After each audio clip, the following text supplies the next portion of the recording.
I will point out Georgia. Yes. Georgia does get, how many bowl ineligible teams are there this year? Kentucky, Auburn. Who else is bowl ineligible in the SEC? Mississippi State. State. I think that's it. Yeah, Georgia gets all those. They at least get the 3 teams that didn't make a bowl this year. I'll point that out when people want to talk about Georgia having a tough schedule. Alabama's pretty tough again as well.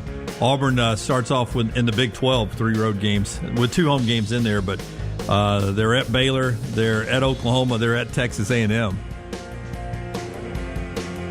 Later on, they're at Arkansas. But they get Bama and Georgia at home, and they've got home October games, which is really good. They don't go a whole month with no home games. That's our show today. We'll see you from the Flora-Bama tomorrow, 9 a.m. Central Time. Until next time, God bless you and God bless America.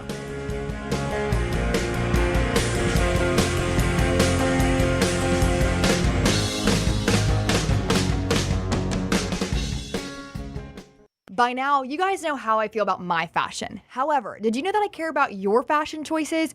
Cargo shorts are out, flip-flops are only appropriate on the boat, and please throw away that stained t-shirt from college. You may be thinking, EG, that's all I own. What do I do?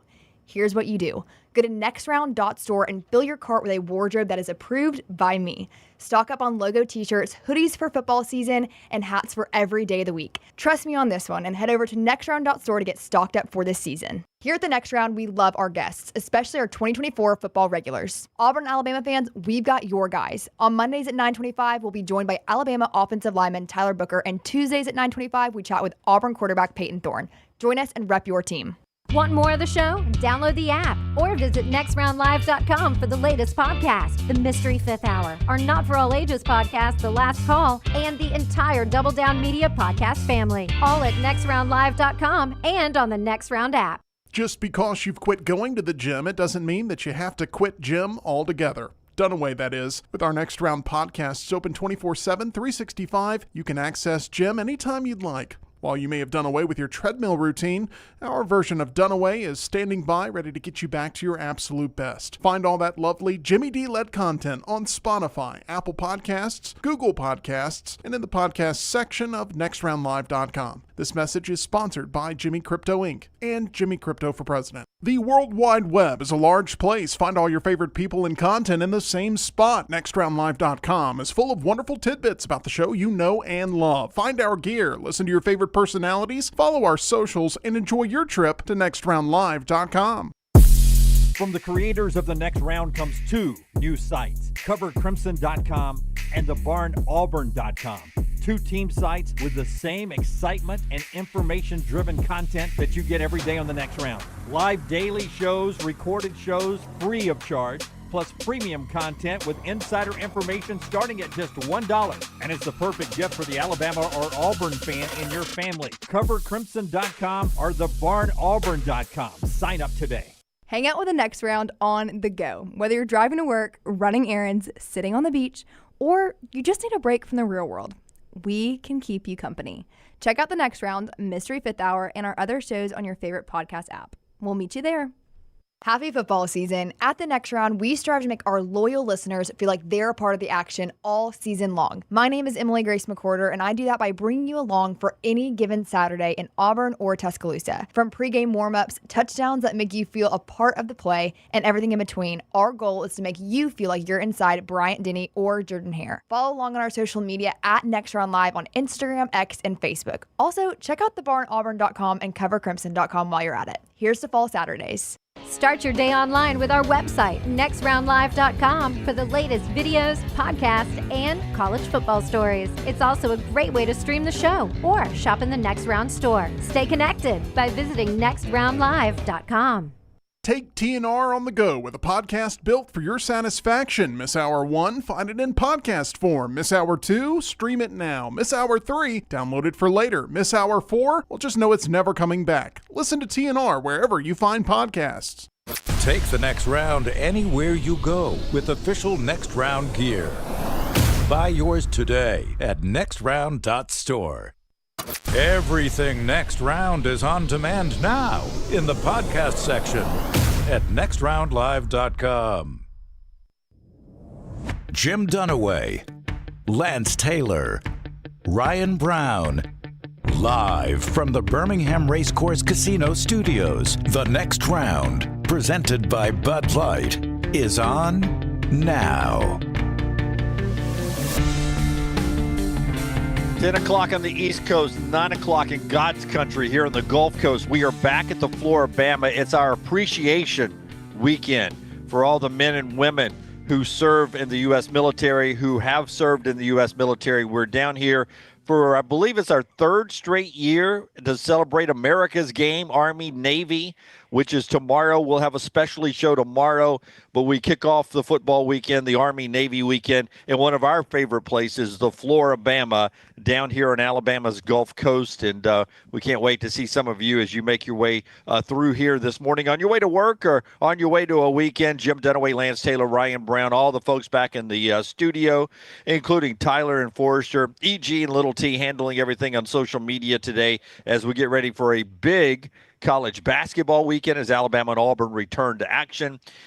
Big weekend in the National Football League that actually started last night with us down here as we went to one of the more unique settings. Oh, my gosh.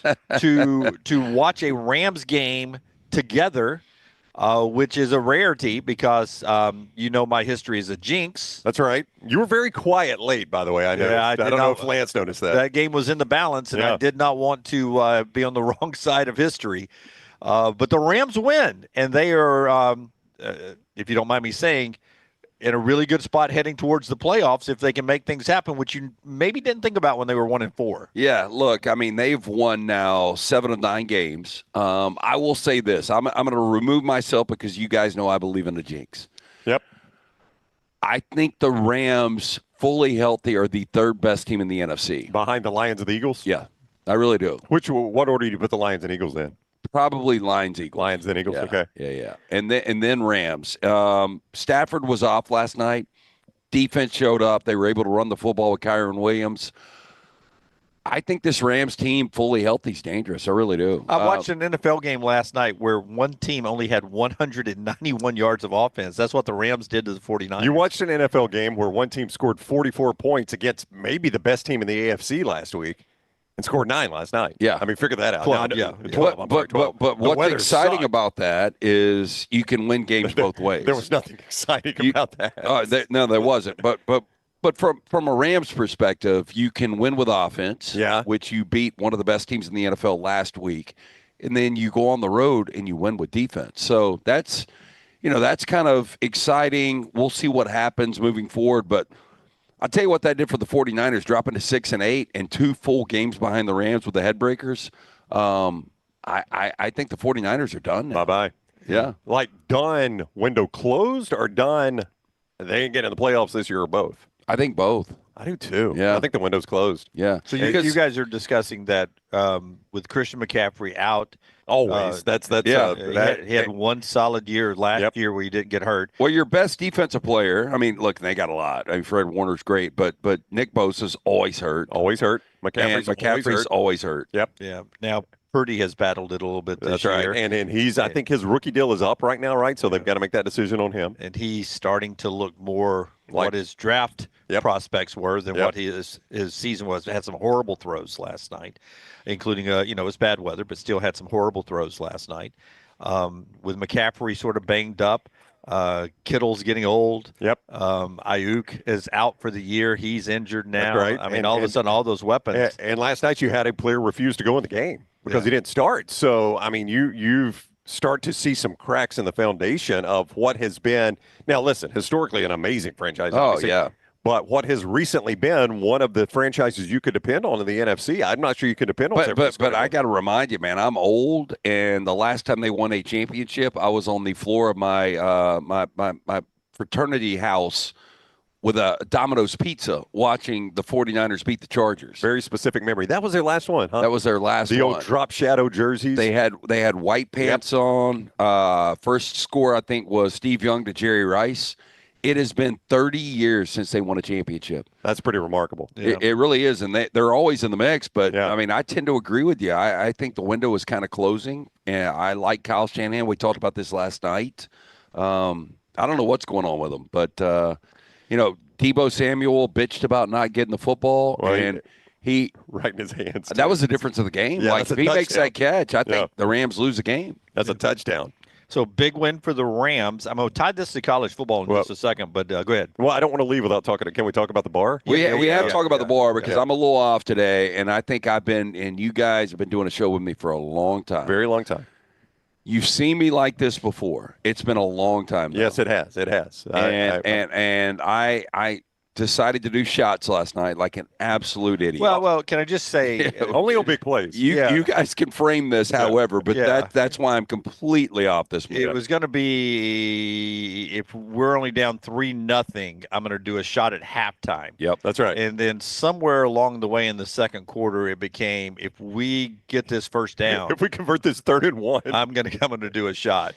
Yeah. Well, that continued throughout the day. You guys have also got to explain kind of the setting, where we were. And I'll set it up like this. So the first time we ever did a show at the Flora-Bama was in August of 22. All right.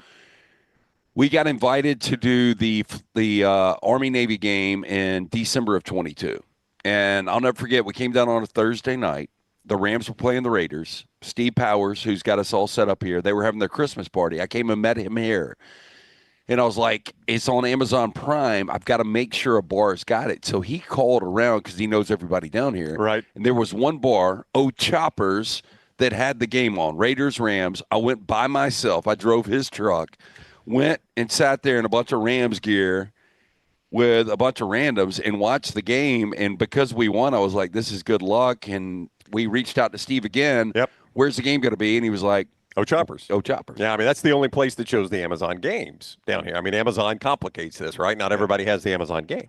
So Choppers is called Choppers Almost Irish Pub. Right. Almost Irish is the key here. Yeah, almost. So great, before you get to the owners, great clientele. Oh, it's a fantastic place. Yeah. A bunch of great folks there, including one table who had I ran into my cousin last night. Yeah, absolutely. Randall, yeah. Former listeners we get this all the time, don't we? I know. Yeah, people who walked up, who were part of the show, knew the show. One that looked like Greg from Pell City, who knew who we were. That's right. We walked in. We were like, that's Gulf Coast Greg from Pell City. Yeah, I mean, it was. Yeah, like Greg from Orange Beach. Yeah, when Lance said it, I was like, that does kind of look like Greg from Pell City. And he knew who we were. Yeah. So it was great. But also there was a table that had a camouflage Trump Vance hat on. That's right. Who, because Lance was decked out in Rams gear, and Maddie was decked out in Rams gear, and we were cheering for the Rams at our table. He walked over, and I'll paraphrase. I don't know exactly what he says. I caught the back end of this, but I think it basically went like, "You boys aren't from California, are you? You're not a bunch of liberals, are you?" Exactly. Is that the way it went? That's what it was. Yep. That's exactly how. And like, if we would have been like, "Yeah, we are," what happens at that point? He rolls his sleeves up. You boys, I see you're cheering for the Rams, but you boys aren't from California, are you? So we all quickly went, "She is." Yeah. So, if I say Irish pub, you would say the owners are from probably Ireland. Okay, if I say almost Irish pub, you would broaden the spectrum a bit and say maybe Great Britain. Maybe Great Britain. I would say Boston, somewhere in America with Irish heritage. Yeah, that's right. fair. Yeah. Try Ukraine. Ukrainian owners of an Irish pub.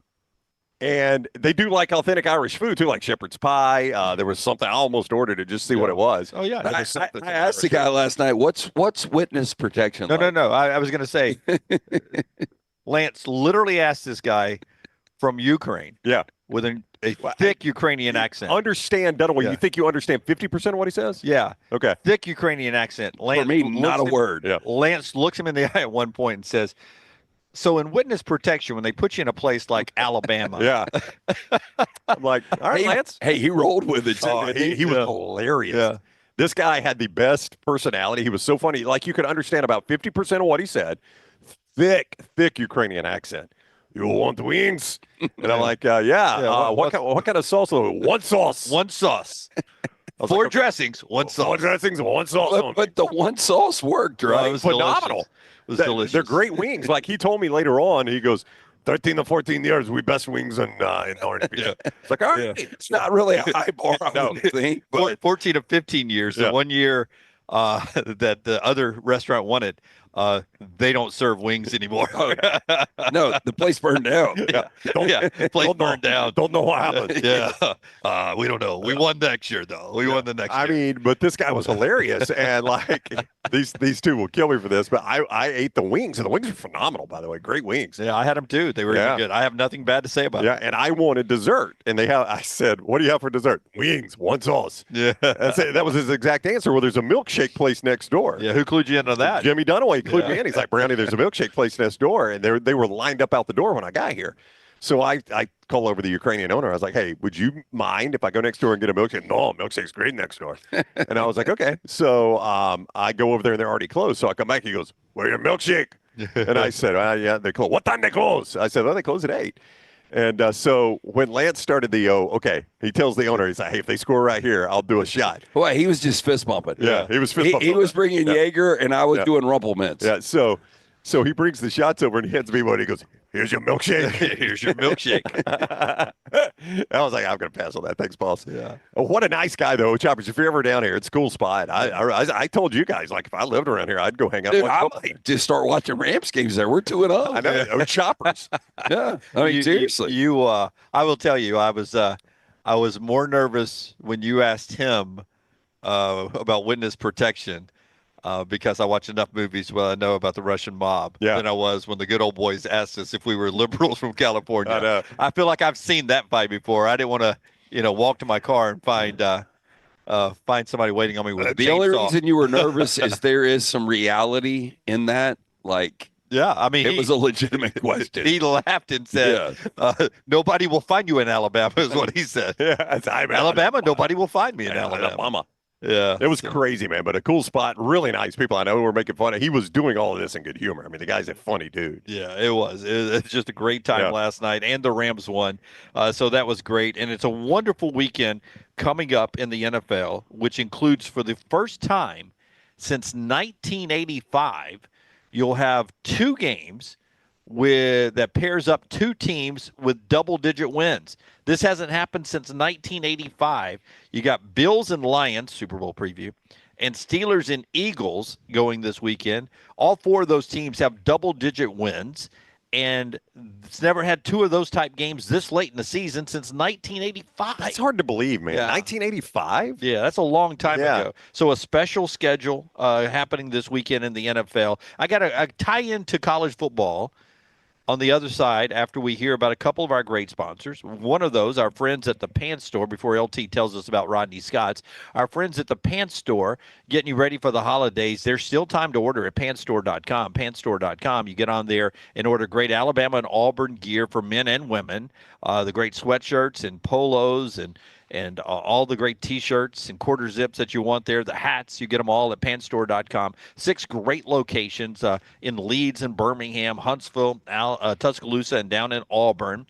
All the great name brands, Cutter and Buckhorn, Legend, Gentile, Antigua, you get those as well. Great fashion for the women, EG and Little T dressed from the Pants Store for most of their games this year in Bryant-Denny and at Jordan-Hare Stadium.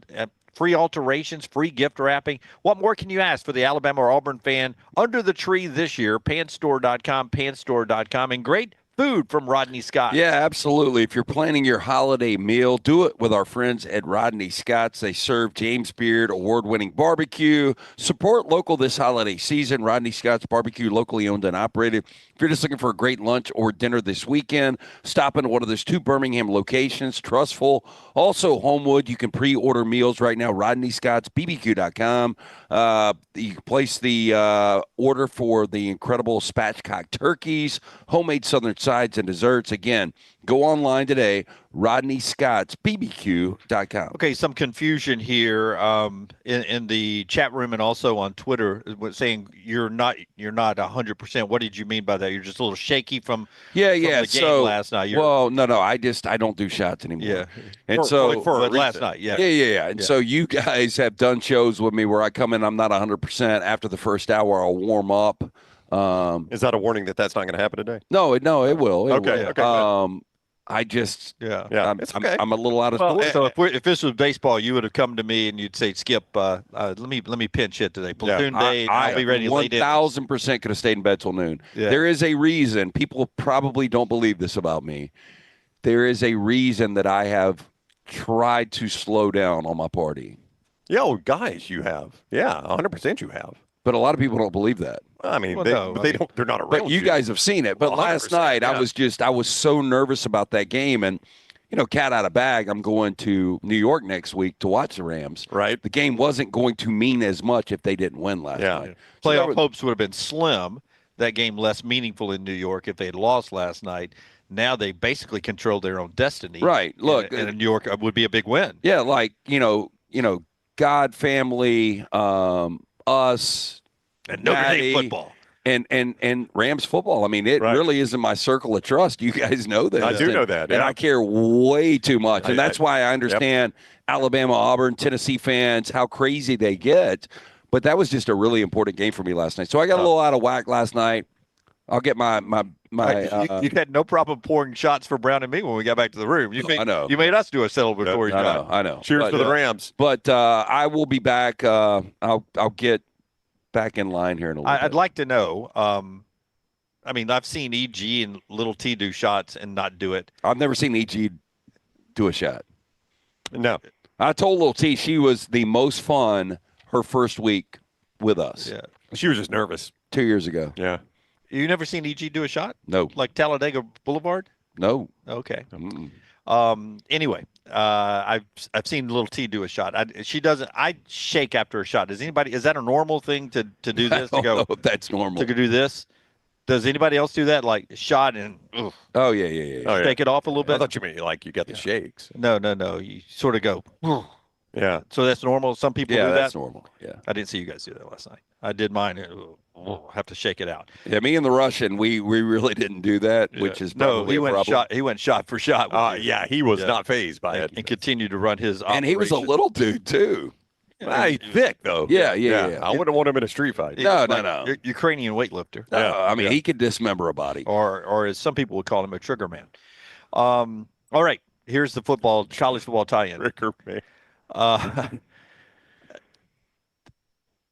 And I want to get the reaction in the mybookie.ag chat room. We're at 12 teams now, whether we're going to 14 or 16, whatever we're doing.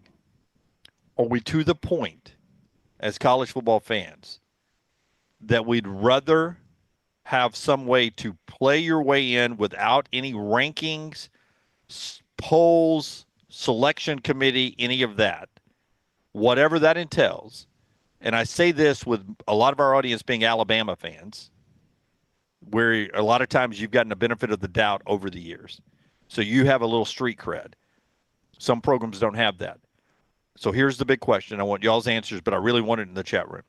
Are we to the point as college football fans that as we move to the future in this expanded playoffs, that we would prefer to have no rankings, no polls, no humans, no computers, a way you play your way into the college football playoffs like the NFL plays their way in? Because there is something very comforting to know that last night the Rams, it was in their hands. You win it, you're in control. You lose it, you've lost control. Yep. And I know you can say, well, Alabama had that this year. Well, they did. I mean, there'll still be a human factor in it, but they did. Brown, do you think we're to the point of college football fans we would like to do away with committees? The polls would only be there what they were originally designed for, and that's to spark entertainment and interest in the sport, and you play your way into the college football playoffs. Everybody. Well, I mean, you do that right now. Like Georgia played their way in. They did. They have an automatic bid. Yeah, but they were already in. They would have been with the ranking. Presumably, yes. Yes, presumably. I'm talking about for everybody, Brown. So all 133 teams, all 133 every teams. Spot is played it. You play your way into. Yeah, I'm fine with that. Now you got to tell me what the system looks like. Yeah, what does spots. It look like? Well, I unfortunately, I would say you start by eliminating the group of 5 because that makes it a lot easier. I mean, I think inevitably that's going to happen. They have their own championship. You play your way in. Boy, it's going to. The SEC has 4. The Big Ten has 4. 1 from the ACC or 2, whatever you decide. 1 from the Big 12 or 2, whatever you decide. Here's the unfortunate Notre Dame thing. has to play their way into something, whatever you decide that has to be. And there's no committees, there's no rankings. You will not have a Ashton Genty or a Kevin Jennings. Those guys will go somewhere else. Would you guys agree? There's no way that if you have separate championships, those guys would stay to play for a lower championship. A lesser championship, yeah. No. I mean, it's amazing they stay anyway. Yeah, I agree. Yeah. So you seem to be struggling with the answer. Well, I'm thinking, how does Notre Dame play their way in? It would be either they would join the Big Ten or the SEC. See, that's always the we would carve out a way for them to get in. Yeah. 10-2. So now you got to go back to rankings. So you say 10-2, but see, that bothers me then, because now if I'm Notre Dame, I'm incentivized to play nobody. Like, I don't have to play anybody. I don't have to play anybody if I'm Notre Dame. So now I'm incentivized to play absolutely nobody. Okay. Say we figured out Notre Dame. What about the rest of it? Yeah, I mean, I'm fine with that. I do like, because that gets to our enhanced Saturday. Because someone was like, well, on social media yesterday, was like, you keep getting excited about 6 versus 3. Why should 6 have an opportunity to beat 3 to knock 3 out of the playoffs? For the excitement of football. And, you can't tell me 6 and 3 are that much different. Like, South Carolina is 6, Tennessee is 3. How much different are those teams? That would have been the matchup this year. Yeah. Yes. Now, in the Big Ten, 6 is maybe Minnesota. I'd have to look at the standings. I don't know if you know them off the top of your head. Yeah. You talking about in Big Ten? The Big Ten, That's about right. 6 is probably Minnesota, and or 3 Michigan, one of the 2. 3 is Penn State. Hey, by the way, we saw that game. Now, it was in the Twin Cities. We saw that game. It went down to the final drive. Yep.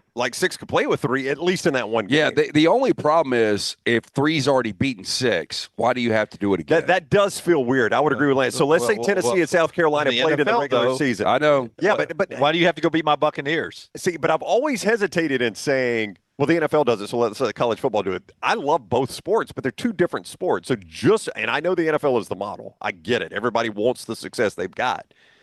But just because the NFL does it, I've never been one of those that's like, oh, college should do it too. I don't mind the 2 games being different. I agree with Lance. In the college game that I grew up with, it feels weird that if Tennessee had beaten South Carolina in the regular season this year, they would then also have to turn around and beat them on championship Saturday to make the playoffs. LSU had to do it in 2011. Felt weird, didn't it? Georgia and Alabama's done it a couple of times since then. Felt weird. It didn't feel that weird. It did to me with Alabama and LSU. For LSU fans, I guarantee you, they still have not gotten over that loss. I feel like it was the 2 best teams in the country, and they played for the championship. I don't disagree with you. I don't know how you guys feel about this. That was one of the top 3, 4, 5 regular season teams I've ever seen. 2011 LSU. Yeah. And if they would have played Oak State, they would have beaten Oak State. They would have. No, I agree. I guess what you're saying is that's one of the best teams, like 2005 USC, that didn't win the national championship. Oh, yeah. Those two teams could play. I would put them with 2005. That would be the other team as far as teams that didn't win a championship. Could drop them anywhere in college football, and they probably win the national championship. Yeah, I just remember watching them in the SEC championship against Georgia dominate, and I was like, man, this team is unbeatable. And then Alabama got a draw because of the loss from Oak State to Iowa State and had the rematch. And that was the one team they didn't want to play because they had already gone to Tuscaloosa. They held Alabama without a touchdown, which was absolutely amazing. And they won that game. Yeah, here's why I bring it up, Brown. Okay. Because the parity is only going to continue to spread out, in my opinion. Yep. Because of the money that's going to be available at every school. And to get what you think your share is, you'll be able to get more from North Carolina than maybe being a 2 at Bama or Georgia, or maybe even being a 1 at Bama and Georgia. So it's going to continue to spread out, which makes it a lot more difficult on any ranking system because it's impossible to have even scheduling because there are too many teams. There's too many teams to have like scheduling. Like next year, Georgia's schedule, like this year, will not look like Texas, and they're in the same freaking conference. And neither one of them will look as easy as Ohio State's next year. So it's hard to say as a ranking body, just like it was this year. I mean, God bless Indiana. God bless them. But did they really have a challenging schedule? They did not. That warrants them being in this thing. I think you look at this. SMU's the same way. Now they may go win this football game in the first week next week. The Indiana and SMU may win their games. Yeah. But I don't think you compare them on the journeys most teams went on and said they played like schedules. But the other side of that is it's not Indiana's fault that Michigan fell off this year. Indiana played Michigan in Bloomington. Yeah. I mean, it's not their fault that Michigan couldn't. So that would have been one more game. So that would have been two. Well, it's more than Texas has. Just because you've got no problem with Texas being in this thing. No, that's what I was going to say. Gift from the SEC. And that's the thing, because Texas is a brand. Yep. They feel like they belong. But just because Indiana's not a brand, I mean, basically it was the same schedule. Yeah, Michigan is better than any team Texas beat. True or false? Texas beat Michigan. Texas beat Michigan too. But that might have been their best win. Yeah. So there you go. I mean, no, what I'm saying, that's the reason Texas's schedule looks the way it is because that was what the SEC gave them. Same way with Indiana. Those are not like schedules to even the same in their conference. So why don't we let the conferences decide who their representatives are with a set number of reps from each conference? Is it going to be uniform? Like, do the SEC and the Big Ten have to do it the same way? They don't have to, but they can. So, I mean, in theory, but you're talking about tiebreakers? No. I would say they would have the same number of bids. No. I'm just saying, could the Big Ten say, like this year, it's abundantly clear who your top four in the Big Ten are. Yeah. Like, it wasn't as clear in the SEC. No. Oh, yeah, no. You go 6 deep. Yeah, it's abundantly clear in the Big Ten. So 7 if you count Missouri. So could the Big Ten say, we're only doing our championship game. We're not doing the play-in games. We've got our 4 teams. There's no reason to do it. We've identified who the best 4 are. We'll play for the Big Ten champion, but our 4 are our 4. That's our guys. And then the SEC is like, well, it's not as clear with us. South Carolina's got an argument. Ole Miss got an argument. Bama's got an argument. I think that's the way college football has traditionally worked, by the way. I think the TV partners would love this enhanced college football, this enhanced championship weekend, like we've talked about, 6 versus 3, 5 versus 4. And I think very quickly we would get over if South Carolina went into Knoxville, beat Tennessee, and the 3 seed, the third place team in the SEC, was sitting at home in the college football playoffs, and the 6th place team was in the college football remember playoffs. Charlie Whitehurst. Do you guys remember the name? The Clemson quarterback that ended up playing for San Diego. And played for the Seattle Seahawks. Yeah, and I think I remember the Rams and Seahawks played in Week 16 for a team that was 500 to go to the playoffs. And not only go to the playoffs, but host a first-round game. Seattle won the game with Charlie Whitehurst. Yep. They hosted the Saints. It was the Marshawn Lynch incredible run against the Saints. You guys remember that? Yep, I do. They won the game. Nobody said anything. I want to go ahead. It was just, it was a 500 team that won a home playoff game, but because of the format, we're used to it. I want to get the reaction from the chat room in our next segment. We're live at the Flora-Bama show. One more thing in this segment. Show being brought to you by great folks like Woodhouse Day Spa. LT, I'll tell you about them after I tell you about Storm Restoration Roofing. Greg from Pell City. We saw Greg from Orange Beach last night. That's right. Looked just like him. Yeah, good-looking guy down here watching football with us. But Greg from Pell City was probably on your roof or your neighbor's roof, making sure that roof inspection was going oh so well. It's free, no obligation, that roof inspection. You call the number that's on your screen or look him up on Facebook. That's Greg from Pell City, A+ rated with Storm Restoration Roofing there with a Better Business Bureau. Also, you get the opportunity to find out that Greg has a great relationship with the guys from the insurance companies that decide whether your claim is 80%, 100%, goes through it all or not. He's got great relationships that helps you out at all. He does storm damage repairs, roof replacements, everything. It all starts with calling the number or looking him up on Facebook. Greg from Pell City, Storm Restoration Roofing, locally owned for over 20 years, and our friends at Woodhouse. Yeah, this Christmas, treat that special someone to the gift of luxury from Birmingham's best day spa, the Woodhouse Day Spa, located at the Summit Shopping Centers right off of Highway 280. Choose from a menu of over 70 options, including massages, body treatments, skincare, waxing, nail services. Woodhouse Day Spa, voted America's best day spa since 2009. Order that special person gift online 24/7 at birmingham.woodhousespas.com or get in, see Stewart and the fine folks at the Woodhouse Day Spa located at the Summit Shopping Centers. Tell them the next round sent you. Okay, reaction from the chat room and what I was talking about, no more rankings, no more polls when it comes to the playoffs. We'll set the table for Army-Navy this weekend. All the awards were handed out yesterday except for the Heisman, which is tomorrow. Which SEC team got screwed in the scheduling? There's one team that thinks they did. I did want to bring up one more point, and it goes to what we're talking about here. Stuart Mandel with this stat. Last year in 2023, the teams that are in the playoffs, 17-2 versus the top 5. This year, 11-6 versus the top 5. I mean, that kind of is – I think that kind of sums up 2024, yeah, right? It does. I mean, I don't know that we've ever seen a year or more parity than this. Yeah.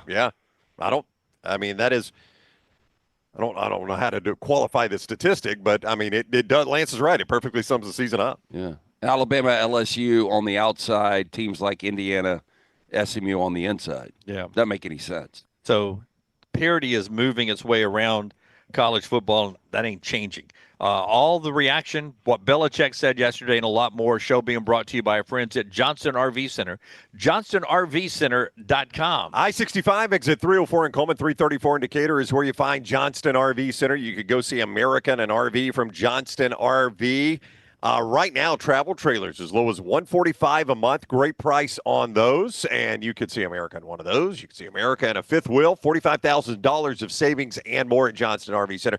We're here for Army-Navy game. They love the United States military just the way we do on this show. They are what makes America the greatest country in the universe, no questions asked. They give you a great discount, whether you're active duty or a veteran. Just ask them at Johnston RV Center. See more online, johnstonrvcenter.com. Everything Next Round is on demand now in the podcast section at nextroundlive.com. Hey, let me tell you about our friends at Urology Centers of Alabama. Compassionate and comprehensive urological care with 35 physicians, 17 locations across Alabama. Their patient-centered approach to all of your urological needs. Remember, they've got that new men's health center. It is beautiful, helping men with a wide range of sensitive male issues in a comfortable environment. You can always go online, visit urologycentersalabama.com, schedule an appointment with one of their many urologists today. Bryant Bank, member FDIC, equal housing lender. Hey, you. It's the holidays. Give cheer a lift. And at New Balance Birmingham, we got the gift. That holiday vibe? Find it inside. Come together at New Balance Birmingham on Highway 280, right next to Chick-fil-A. New Balance Birmingham, we got now. Hey, this is Matt Roth, the franchisee of Walk On Sports Bistro in Birmingham. With the kickoff of football season, come visit us at one of our 3 locations, Stadium Trace, Greystone, or Trussville. Come enjoy our scratch kitchen menu while watching one of our 80 TVs. Whether you're looking for a pre- or post-game celebration, game day, or date night, we've got you covered. It's all about the win at Walk On Sports Bistro. Walk On, where everybody needs a little playing time. From the creators of The Next Round comes 2 new sites, CoverCrimson.com and TheBarnAuburn.com. 2 team sites with the same excitement and information-driven content that you get every day on The Next Round. Live daily shows, recorded shows, free of charge, plus premium content with insider information starting at just $1. And it's the perfect gift for the Alabama or Auburn fan in your family. CoverCrimson.com or TheBarnAuburn.com. Sign up today. This hour of The Next Round is presented by the Birmingham Racecourse Casino, now featuring 7 days of giveaways with your chance to win a share of up to $125,000. The more you visit the Birmingham Racecourse Casino, the more chances you have to win. Follow Next Round Live on Twitter, Instagram, Facebook, and YouTube. The social media team at Next Round Live is dedicated to giving you daily news conferences and practice video from UAB, Alabama, Auburn, and around college football. Follow and compare to the sites you used to visit. You'll also get the latest highlights and news from the Next Round Daily Show. Turn on the notifications so you don't miss a thing. Next Round Live on Twitter, Instagram, Facebook, and YouTube. See more at nextroundlive.com. Start your day online with our website, nextroundlive.com, for the latest videos, podcasts, and college football stories. It's also a great way to stream the show or shop in the Next Round store. Stay connected by visiting nextroundlive.com. At Academy Sports and Outdoors, we believe the best holiday fun happens out there, on the driveway with a new basketball hoop, out back around the fire pit, or up in the deer stand. No matter your fun, we've got it. The right stuff at the right price. Hang out with the Next Round Academy. on the go. Have Whether fun you're out driving there. to work, running errands, sitting on the beach, or you just need a break from the real world, we can keep you company. Check out the Next Round, Mystery Fifth Hour, and our other shows on your favorite podcast app. We'll meet you there.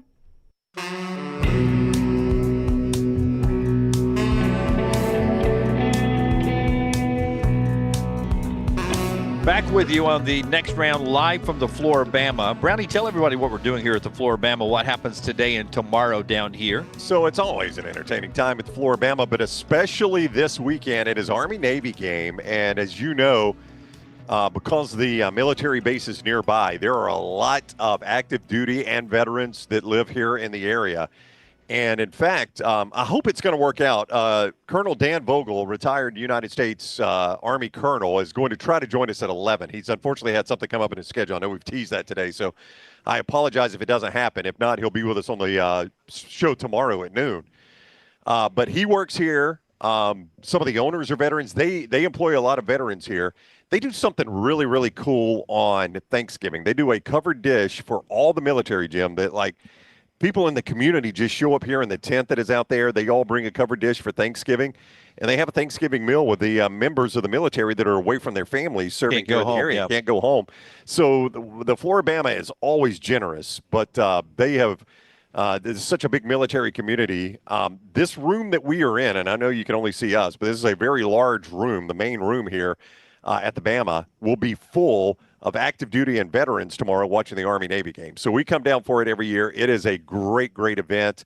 And, look, you love supporting those people because of all that they do for us. And it's just an enjoyable time watching the game with them. Our Coca-Cola scoreboard looking ahead to tomorrow in basketball. Auburn, one of the best teams in the country, number 2 in the AP poll. Auburn and Ohio State in Atlanta tomorrow, 12 noon, ESPN2.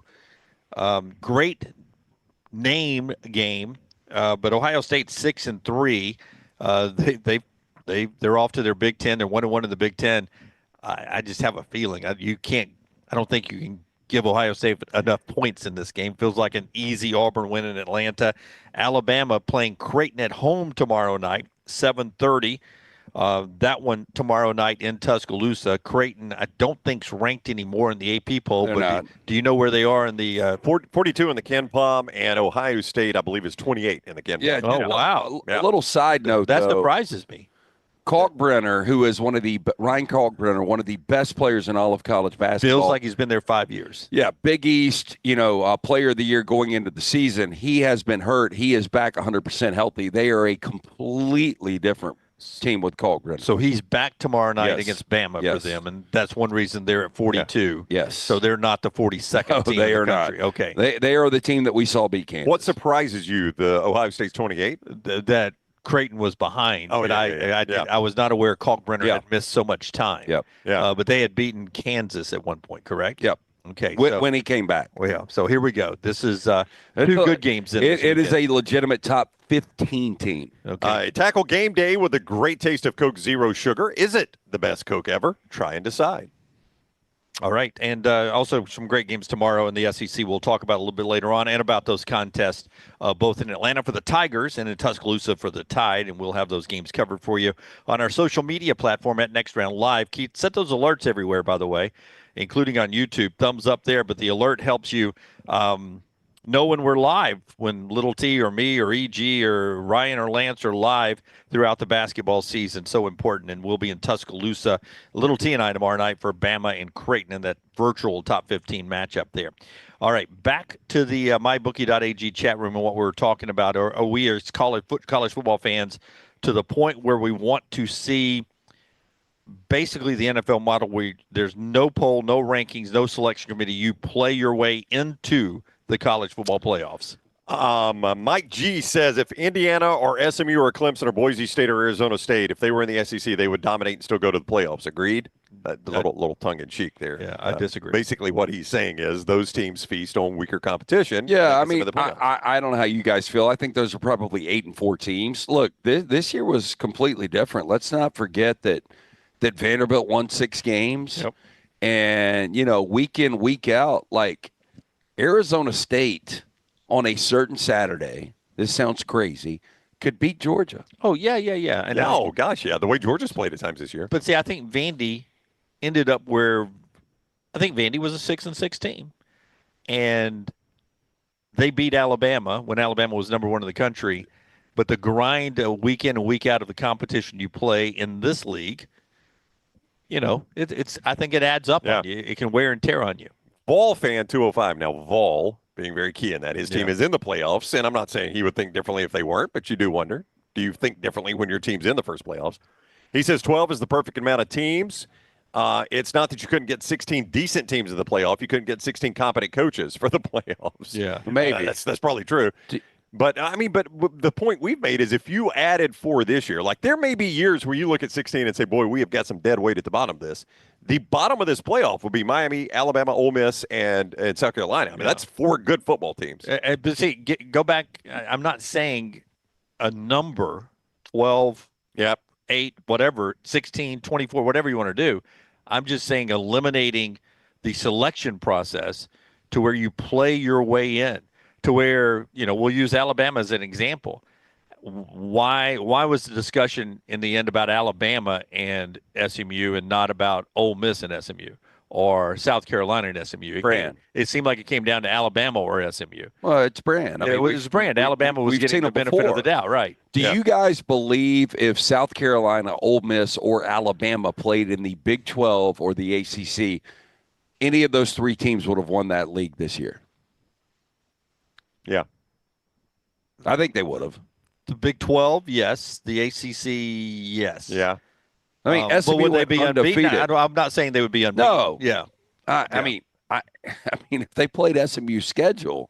Who? Ole Miss? Yeah. Ole Miss might be number 1 in the country with SMU's schedule. Yeah. Alabama, too. Alabama, South Carolina. I mean, any of those 3 teams. I mean, you give them SMU's schedule. I don't know. South Carolina's weird because they got better as the season went on. Yeah. Well, they did, but look at the way SMU started the season. Now, that BYU game, in hindsight, I mean, not as tough as we once thought, but that was a tough game for them. Yeah. Well, different starting quarterback, too. Yeah. But see, and that goes back to what I'm saying as well. At that point, you don't have to worry about the perception of your league. The Big Ten doesn't have to worry. They would have 4 spots like the SEC, and they would play their way in. There'd be no way that the SEC could bully up and one Big Ten team deserving of being in there wouldn't be in there, and vice versa. The brands are the Big Ten and the SEC. That's where the best football is played. Do you think this is where we're going? I do. I think eventually we will somehow do away with the selection process. I'm going to contradict myself because I talked about AI and how bad it is with the chatbot telling the kid to kill his parents. Yeah. We're going to let them pick the. I'm almost ready to go back to BCS and just let the computers pick 12. But I think they picked pretty much the same 12, didn't they? Yeah, and did they this year? I think so. Well, I don't think so. I will say this as an SEC homer, Brown. Because of reputation, I think we play more ranked games, right? Because there are more SEC teams ranked. So the perception is that there are more quality wins in the SEC. I don't know if that's always fair to the Big 10, Big 12, ACC. Okay. I kind of think it is. Yeah. I think they know it too. Yeah. I mean, there is a difference. No, if we'd done it with the BCS this year, Brown, Alabama would have been in, SMU out. That's the only difference, I think. They had SMU in their final one 12th, and Alabama was 11th. Yep. So both would have been in. Yeah. Well, no, because Clemson was 13, so Clemson would have jumped SMU and taken that spot. That would have been the only difference. Arizona State, they had ranked in front of Alabama. Arizona State would have earned, if not, I guess you can't say if not for the automatic because that was one of their wins. But, yeah, I mean, the only difference would have been Clemson takes SMU's spot and SMU's out. That would have been the only difference of the BCS. But in that, you still have the humans who are ranking the teams who may have some SEC bias or one way or the other, for or against. You know what's crazy is when you look at the numbers that Vegas has established for the first round, nobody's giving the underdogs any shot. And it has been an underdog season. It really has. Like Indiana winning at Notre Dame. I mean, is there any way we get to this 12-team playoff and we don't have upsets? No. We have to. Not the way the season is going. College sports is built on upsets. Yes, that's what makes. But even more so this year. Right. And nobody, though, I haven't talked to anybody that's like, SMU can win the game. Yeah. Arizona or Boise's got a shot in the second round. I mean, how many true upsets did you see in the 4-team, though? I think that's one thing people look at. Like TCU over Michigan was an upset. Yeah. But, I mean, there weren't many. Those semifinal games, by and large, were awful. I think you could play that TCU-Michigan game. I know. Give Harbaugh some early game decisions to do over. Yeah. And that game never plays like that again. Yeah, I agree 100% with you. Michigan was the better team. I don't know what happened that day. Well, Harbaugh got him in a hole with some decisions. Early on, we got a Michigan fan here, by the way. It was not Jim's best coaching job early in that game. No, it was not. It was not. But I mean, TCU won the game. I'm just saying, like, I can't believe people aren't saying Indiana's got a shot or SMU's got a shot. I think Indiana has a shot because of the opponent they're playing. And SMU, too. I mean, they're playing James Franklin. Yeah, he never wins these games. Yeah. I think SMU has a shot, too. They got shots, but I don't think they have a shot to win the whole thing. Oh, I agree with that. Either one. They can win one game. Well, I mean, Mike G, Indiana, LOL, all caps. Zach in the chat room, it's about to be pure chalk in the playoffs. I disagree. Yeah. But see, that's why playing your way in makes it a little different, because those are our perception of those teams, because my entire lifetime Indiana has sucked. That's right. Yeah. Well, so I can't foresee them winning this thing. I agree. And let's just go back the last 10 years in college football, 20 years. You have had a semblance of an elite team every year. There's not an elite team in college football. No. Not Oregon is not elite. Everybody's got a flaw. Yeah, I mean, Oregon's undefeated. But they're not elite. And it's based on schedule, really. That's right. Yep. Yeah. How about 1 week from tonight? We've got the playoffs. Not a long wait. I do like that part of it. Show today being brought to you by LancesLock.com and our friends at Hemphill. Before Brown tells us about Academy, LancesLock.com last night. My buddy Charlie Vitella's here, and he's like, I can't listen to you when you say go against the Rams. I did have San Francisco last night. I really did like the 49ers. I told you guys, like in the infancy of that game, why I like the 49ers. We ended up splitting. We were 2-2 last night. We've got 3 plays tonight, 1 in the NBA, 2 in college basketball. Jump on board, LancesLock.com. Always brought to you by our friends at Hemphill Services. Trust the name. Birmingham has trusted since 1954 for plumbing, heating, cooling issues, home or business. Ready to serve you. Call Adam, Chad, Andrew, the guys there, 205-229-2090 or hemphillservices.com. When you're doing your Christmas shopping, make sure to include Academy Sports and Outdoors. All the great name brands you depend on, like Carhartt, Titleist, Shimano, Yeti, all those right there under one roof at Academy Sports and Outdoors. Brand new location right there on Highway 280, 4610 US Highway 280. That is the old Best Buy in the Target Shopping Center. Right there off 280. You can go by and see them as they continue grand opening specials there. Great store. Also shop online. Academy Sports and Outdoors. All right. Bill Belichick yesterday introduced in Chapel Hill. If you can give me cut 5, Tyler, I'll give you a chance to pull that up for a second. Belichick said, there is no 400-page document that I turned over, Bible of operations. I heard it was 700. Yeah, that's right. He said he's playing word games. He says, would I turn that? Would I put that out for public release? Just give that to other people if I had one? But I do believe it's the operations of a program that or a franchise or a team, an organization, just like Saban had his, Brown, that everybody gets when you work for him. You turn it in when you leave. Yep. I do believe that.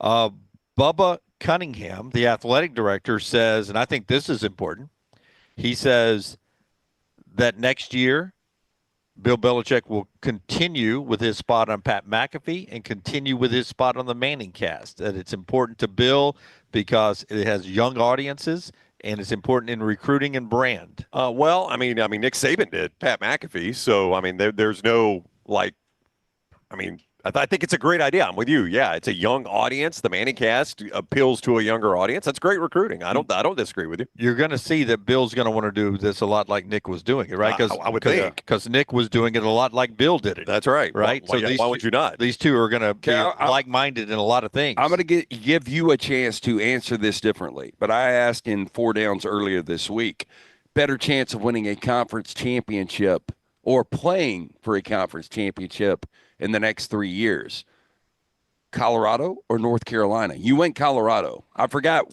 what direction you went. I think I went Colorado mistakenly. On hindsight, because I think the early over-under number next year for North Carolina is 7.5 wins. It's 7. Yeah. I went Colorado. It'll tick up to 7.5. I went Colorado, but I did say I'm going to need to see Juju Lewis because Shedeur Sanders is fantastic. They almost played for it this year. Well, look, I mean, North Carolina, we've talked about, has always been an average program, but historically, they're better than Colorado. I know Colorado's got the one national championship in 91. They've got a Heisman winner, but traditionally, North Carolina's been a better brand, right? Than Colorado? Yeah. Yeah. Colorado's had a higher moment than North Carolina. I mean, more peaks and valleys in the Rocky Mountains than it has been in Tobacco Road. If you were to give me, I would rather live in Colorado, but if you were to give me one of those jobs where you've got to win a championship, I would feel better about North Carolina. I do feel like it's a sleeping giant, untapped resources there. Bill Belichick yesterday, Tyler, as we get to that, his first words and some thoughts about taking over the North Carolina program. I've always wanted to coach in football, coach in college football, and it just never really worked out. Had some good years in the NFL, so that was okay. But this is really kind of a dream come true. I grew up in college football with my dad. As a coach at Navy for 50 years, so as a kid, all I knew was college football, and so it's great to come back home to Carolina and. Back in an environment that I really grew up in. When you're little, you don't remember everything. Obviously, I was too young to remember a lot of things from Carolina. But as I grew up, you hear the same story over and over and over and over again. And so one story I always heard was Billy's first words were, "Beat Duke." And that was his first words, beat Duke. And he had his dad's old coaching sweatshirt that had U.N.C. at the news conference yesterday. Oh, he'll cut the sleeves off and wear that. He brought that out. I didn't know what the tie was, but his dad coached at North Carolina from 53 to 55. Right. Yeah, it's 2 years. Yeah. I mean, they were taking the train back then, right? They were. But Coach Burke, who listens to us up in the Maryland, Virginia, D.C. area, big in the lacrosse world up there on the Atlantic coast. There's the shirt you saw, the sweatshirt you just moments ago saw. He says that the now lacrosse coach, assistant coach, a legend in lacrosse, an older coach, is one of Bill Belichick's best friends, and he's an assistant now, sort of helping out with the North Carolina program. At North Carolina, I think he was at James Madison or somewhere like that where he was a legendary coach. I'll go pull it up again, but Bill's got a good friend who is there in Chapel Hill and at North Carolina, so it makes that a little bit better for Bill to know that he's got one of his best friends right there on campus with him. I mean, I don't even know what to expect out of this. I mean, Bill Belichick obviously knows how to coach football. Nobody's going to deny that. The college game and the pro game are different games, but good coaches can adjust to that. I don't know what recruiting is going to look like. As Greg said, I'd pay to sit in on Bill's first recruiting visit drier than a Thanksgiving turkey. I mean, I don't anticipate him lighting up the living room.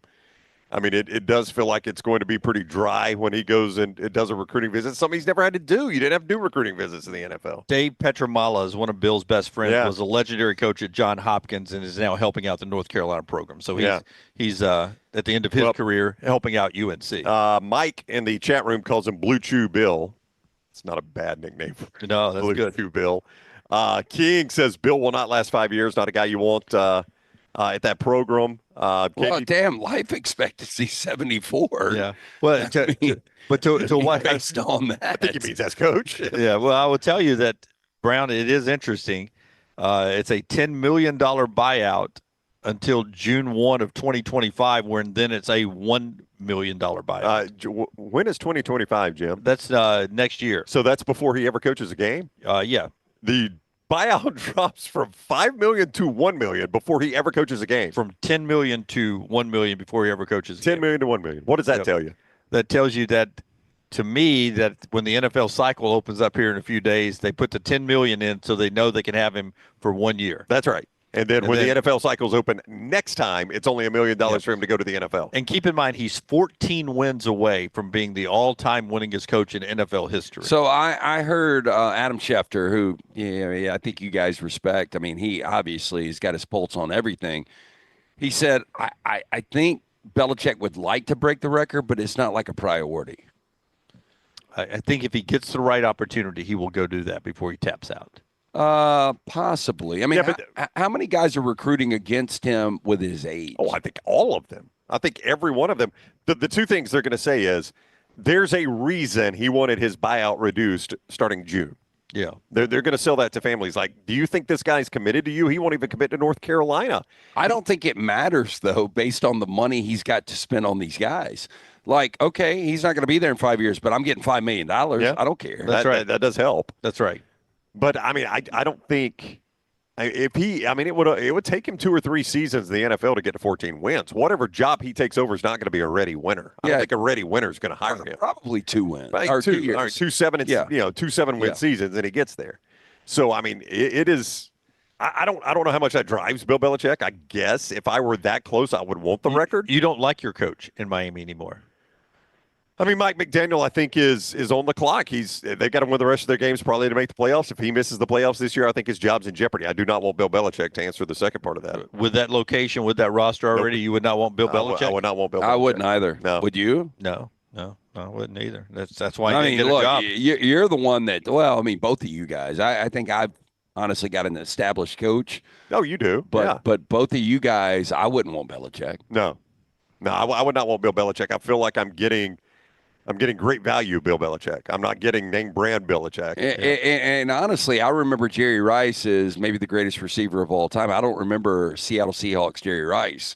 I really don't remember Mac Jones, Bill Belichick. Yeah. If he comes back and takes a job for a couple of years and has a 5-12 and a 4-13, that's a problem.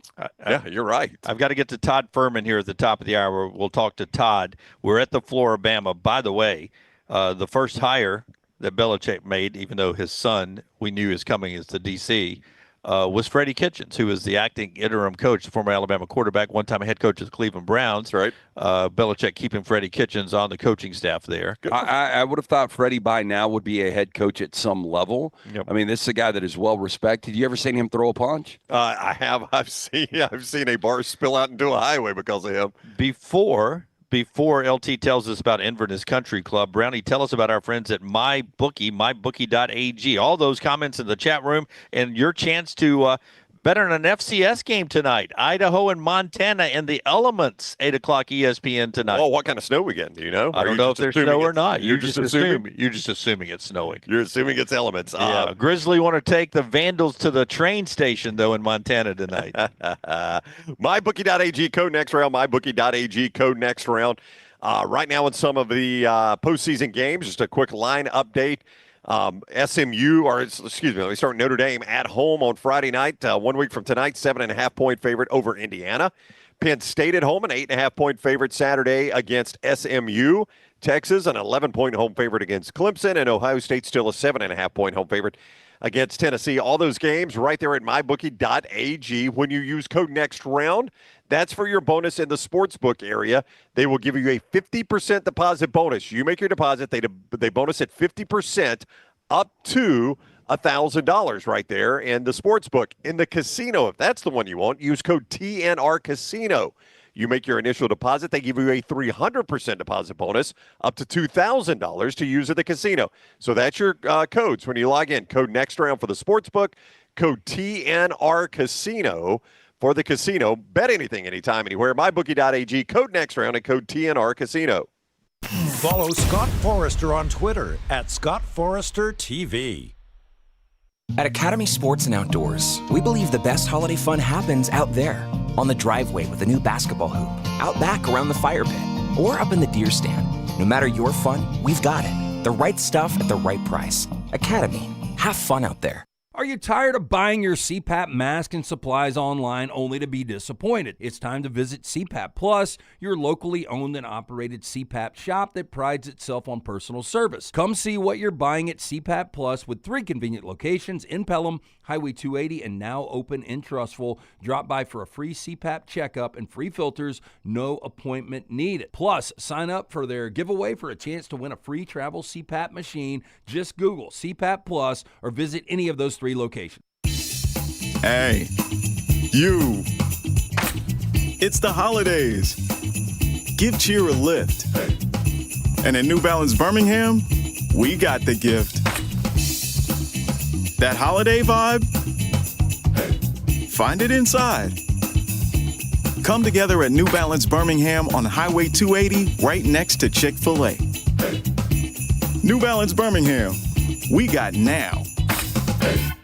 The beauty of the holiday is at the center of your table with the New York Butcher Shop. Their selection of USDA certified Angus prime rib roast, beef tenderloins, and fillets, as well as premium pork and lamb cuts, are the finest selections available in the market and are hand-cut just the way you want. With side dishes handmade by their professional chefs, your holiday meal is complete. Visit one of their 2 locations today, in Cahaba Heights or off Highway 119 in Greystone. Place your order today. The New York Butcher Shop. Rare quality, well-done service. Storm season is here. Make sure you have a plan of action in place right now. Greg from Pell City and Storm Restoration Roofing should be your first call when storms hit. Insurance companies love working with Storm Restoration Roofing because of Greg Nelson's name and reputation in the industry. When storms hit, call Greg Nelson. He's local, 205-542-3531. He's the home of the free no-cost roof inspection. Greg from Pell City on Facebook, 205-542-3531. It's Storm Restoration Roofing. Looking for a great place for that boring meeting? Leave the office and go to the Golfus. What about corporate events like board meetings, sales meetings, customer appreciation events? How about the Golfus? Watch parties for football and basketball, parties for birthdays or couple showers. The Golfus is a great place for those. The Golfus has Birmingham's best golf simulators and man caves in Vestavia on Highway 31, opening soon in Trussville and on Highway 280. Bring whatever you want to eat or drink, even bring your own clubs. Get out of the office. Go to the Golfus. Book your spot now at thegolfus.com.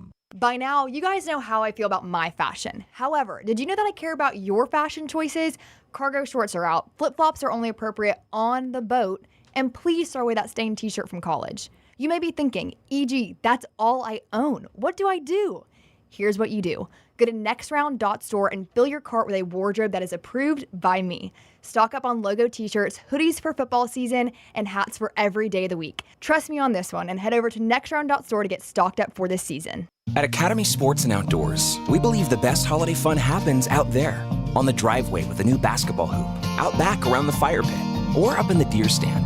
No matter your fun, we've got it. The right stuff at the right price. Academy. Have fun out there.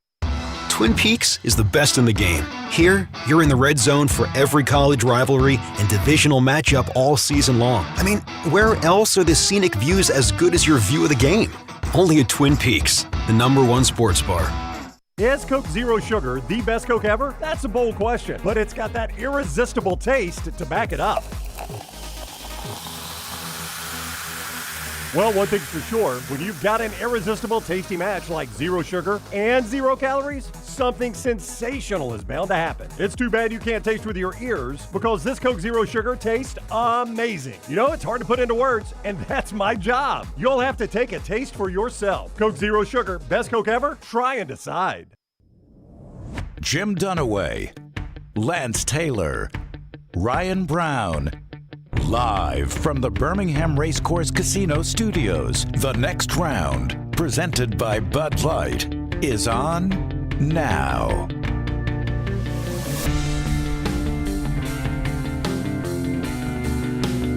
Back with you live at the Flora-Bama for our celebration of the military weekend, Army-Navy game, America's game tomorrow. We'll have a specialty show tomorrow at 12 noon Central on this platform. We'll talk to Fuhrman in a second about Army, Navy, and everything else going on this weekend. We mentioned Belichick, that big NIL. Dan Mullen, Rich Rod, both introduced at their new schools. Both schools saying they're upgrading their NIL game to help those two coaches get back in winning ways. Coca-Cola bringing you part of the show today. Tackle game day with a great taste of Coke Zero Sugar. Is it the best Coke ever? Try and decide. Todd Fuhrman with us. BetTheBoardPodcast.com. BetTheBoardPodcast.com. At Todd Fuhrman on social media. He joins us every Friday to talk about the football weekend coming up. What is up, Fuhrman? How are you today? I'm doing well, gentlemen. Hopefully you guys are as well this fine Friday. Doing fantastic, thank you. Let's start with college football national championship odds. What have you seen the move on Georgia based on the Carson Beck news? And two parts, I guess. He's not been officially ruled out, no timetable, but is the conventional wisdom in Vegas that we don't see Carson Beck in this playoff at all?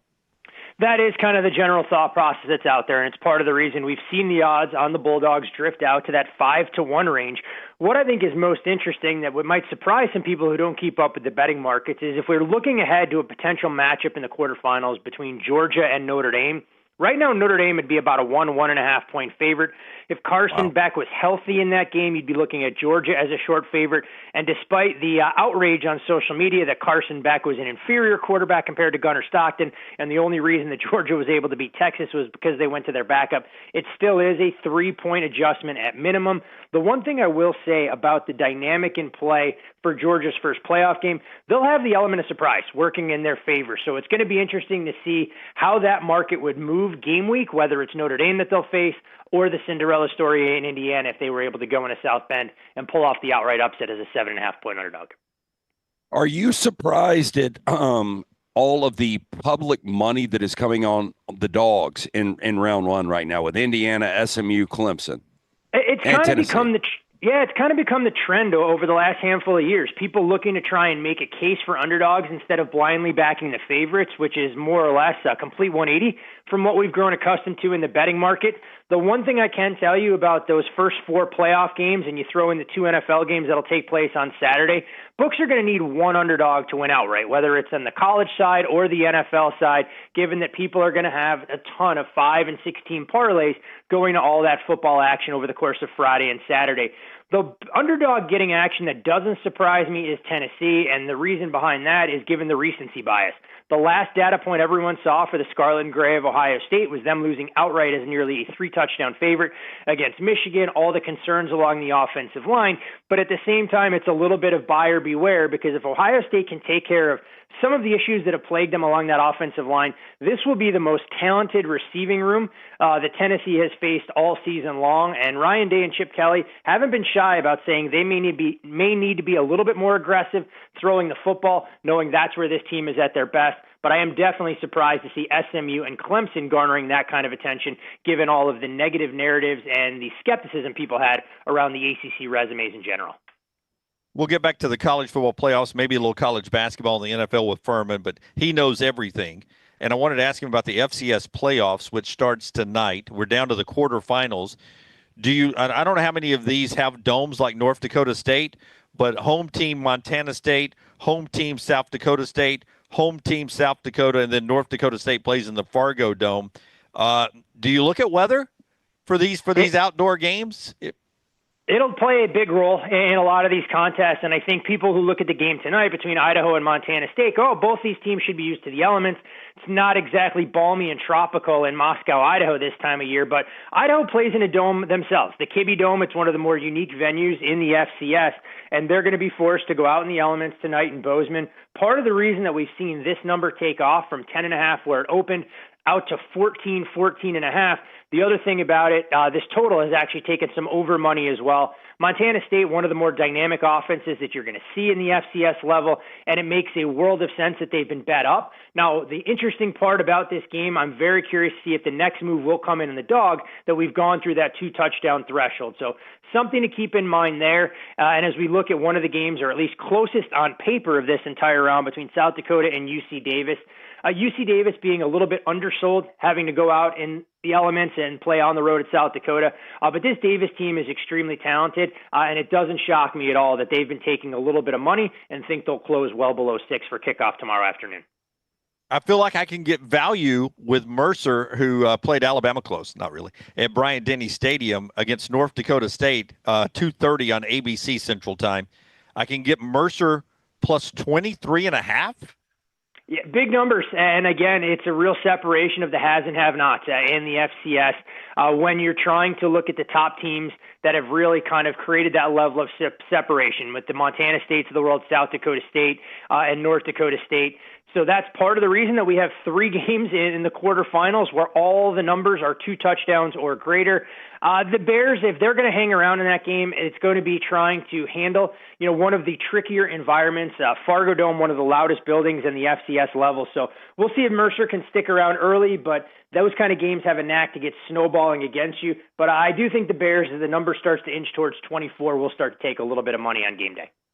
Todd Fuhrman is with us, bettheboardpodcast.com, bettheboardpodcast.com, at Todd Fuhrman on social media. We are at the Flora-Bama because it is Army-Navy weekend. The room where we are doing our show from here, Fuhrman, will be filled with active duty and veterans from the United States Army, the United States Navy. It is always a great atmosphere here and a great atmosphere at the game, where Army is a 6.5-point favorite, total of 39.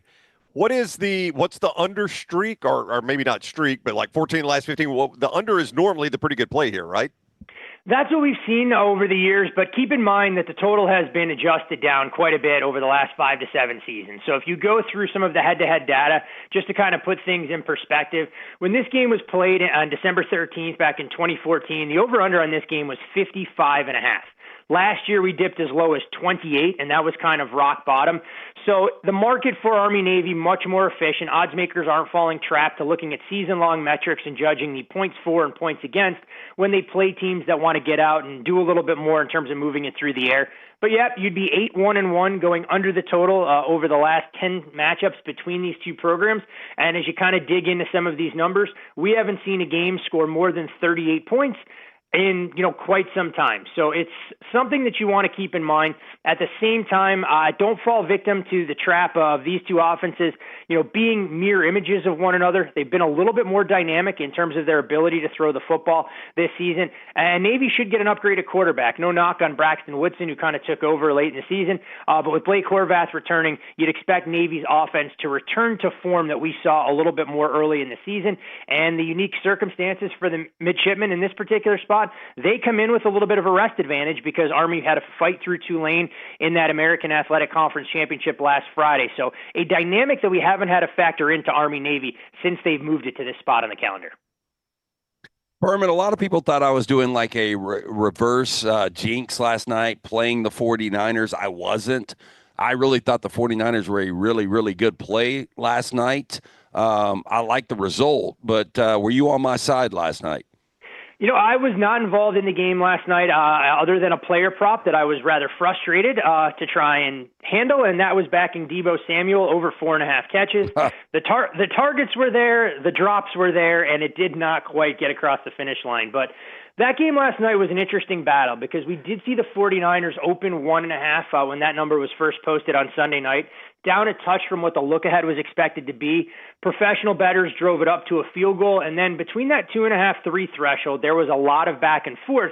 What I think flew under that radar, and probably much to the chagrin of fantasy owners that were using a lot of players on both rosters, was the weather playing a role. And that total got as high as 50, and we saw it close right around 48 in some shops. And anybody who had that ticket in their portfolio was able to kick their feet up and relax, knowing that it was the first Thursday night football game and first NFL game this season without a single solitary touchdown being put on the board. Bills and Lions play each other this weekend, 3:25 on CBS Central Time. Am I an idiot for saying Super Bowl preview? No, I don't think you're an idiot at all. If things break the right way, both these teams have the pedigree and check all the boxes that you'd like to see for teams with a legitimate shot to hoist that Lombardi trophy. Some concerns in this particular matchup, though.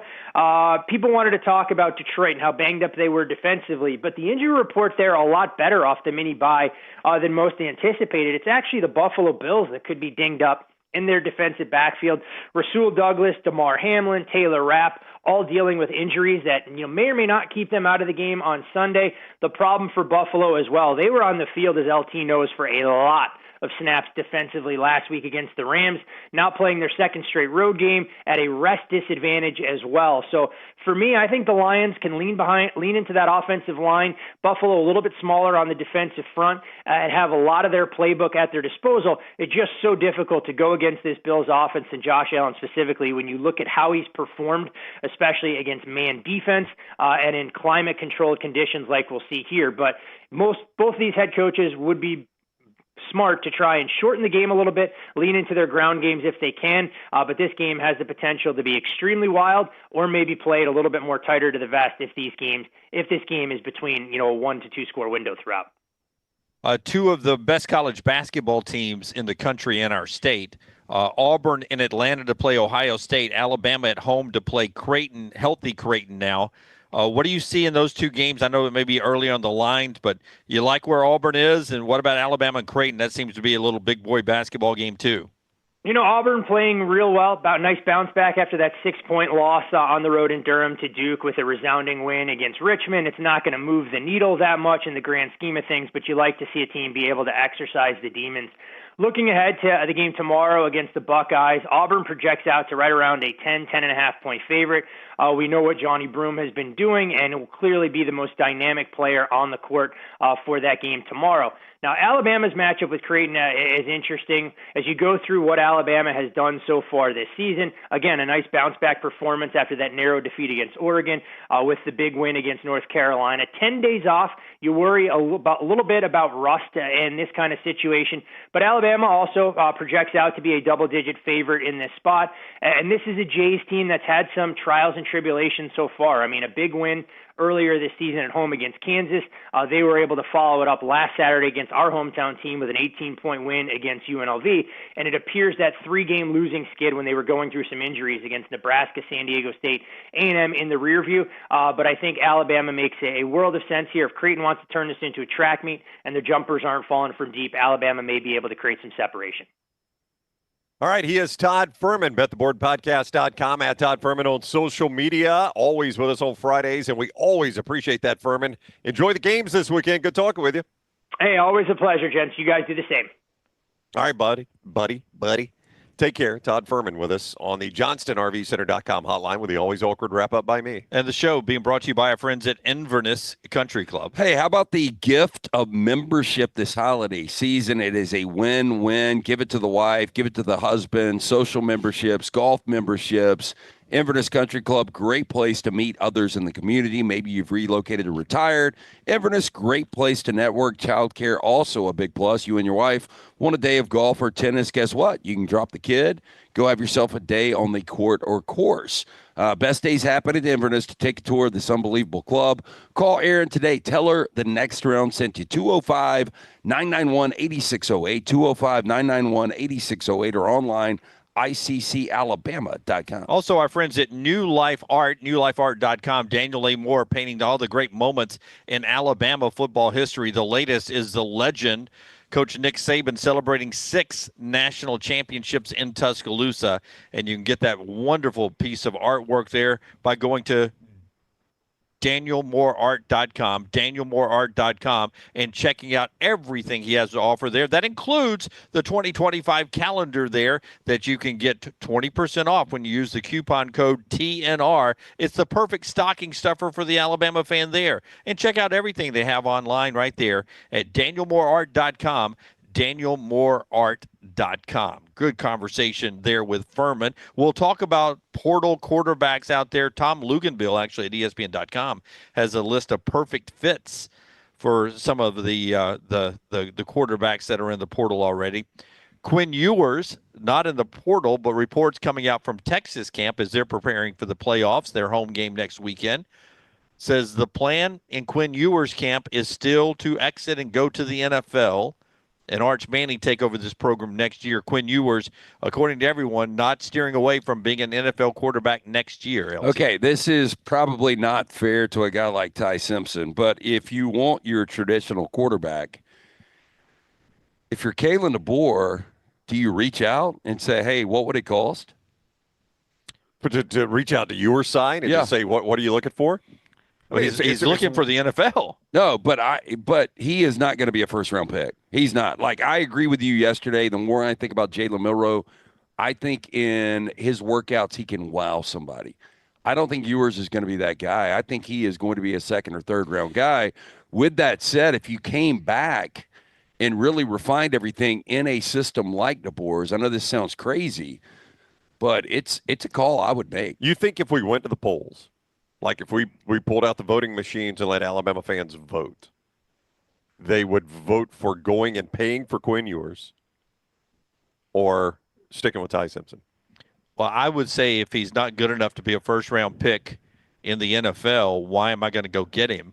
I'd rather take my chance on trying to find my first-round quarterback. Is he coming in my five-star quarterback? But is Ty Simpson a guy good enough to win on? I mean, Quinn Ewers got you in the playoffs. They played for an SEC championship. I know the schedule wasn't tough. Yeah, who did they beat? He throws fluttering balls at times. Yeah. Some of them are A-plus NFL throws, and some of them are get-you-beat throws. Yeah, to me, though, if he can stay healthy, I mean, I think he's a really good quarterback. So Big T in Houston in the MyBookie.ag chat room says Ewers is a 7-on-7 guy. First read, quick throw.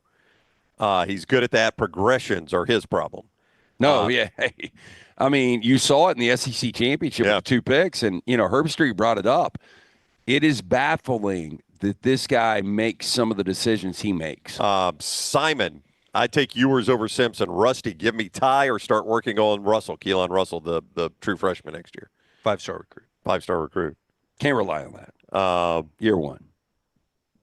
I mean, it has happened, but you're right. You don't want to rely on it. Yeah, I mean, I want to see Ty Simpson given that shot because I appreciate a guy that doesn't transfer out, that has put that in. But I'm just saying, I think if you're Kalen DeBoer Quinn Ewers is a Kalen DeBoer-like quarterback. Speaking of Kalen DeBoer, our Michelson sound of the day, Tyler, if you'll give me cut number 6. Kalen DeBoer had a chance to make it down to Tampa recently and signed the ReliaQuest Bowl contract. He and Sharon Moore were down there, shaking hands, holding a news conference and everything. And Kalen DeBoer talked about, in his eyes, the importance of this bowl game and why Alabama should be focused on these 15 practices. Here's the Alabama head coach, Kalen DeBoer. The opportunity to continue to play is great for our team. Continue to work and practice. There's a finish we want to have to this season, and there's also a development piece that comes along with more opportunities to be on the football field for our younger guys too. So, anytime I'm with our team, it's a great feeling, and looking forward to having a week down here coming up after Christmas to be able to get ready for the game. I will tell you, beaten and battered is what I was yesterday on social media. On Twitter specifically, beaten and battered, and all I did by whom? By Alabama fans. Oh wow, your old people turning on you. By all I did was the announcement that Jalen Milroe was going to play. I just put that surprises me. Okay. I quote tweeted that surprises me. It shocks me. So shocked you, surprises me. Imagine what would happen to you. People were like, "Why would you admit this in a public forum?" Writes Taylor Best. All you did was confirm to the college football world that when it comes to Alabama football, you're just shooting from the hip and don't really know anything about what's going on the inside. Fair enough. You're just Joe Smo down the street. He's dead on. Yeah, and I was just being honest. I wrote back to him and says, why would I be fake to you? I'm being honest. It surprised me that a guy who I think will be first round or early second round quarterback is going to risk it in a bowl game that is the ReliaQuest Bowl. That used to be the Outback Bowl. They used to have Cole Kublik or another great sideline reporter sitting there eating a bloomin' onion on TV during it. I mean, like, if he goes out and plays like he did against Oklahoma or Tennessee, again, he can wow somebody in some of these workouts, or even worse, if he gets hurt. Like, the options are NFL, stay at Bama, transfer out. I honestly think the best option for Jalen Milroe is to transfer out. I think he's going to go to the NFL. We all talked about this yesterday. But with that said, this game,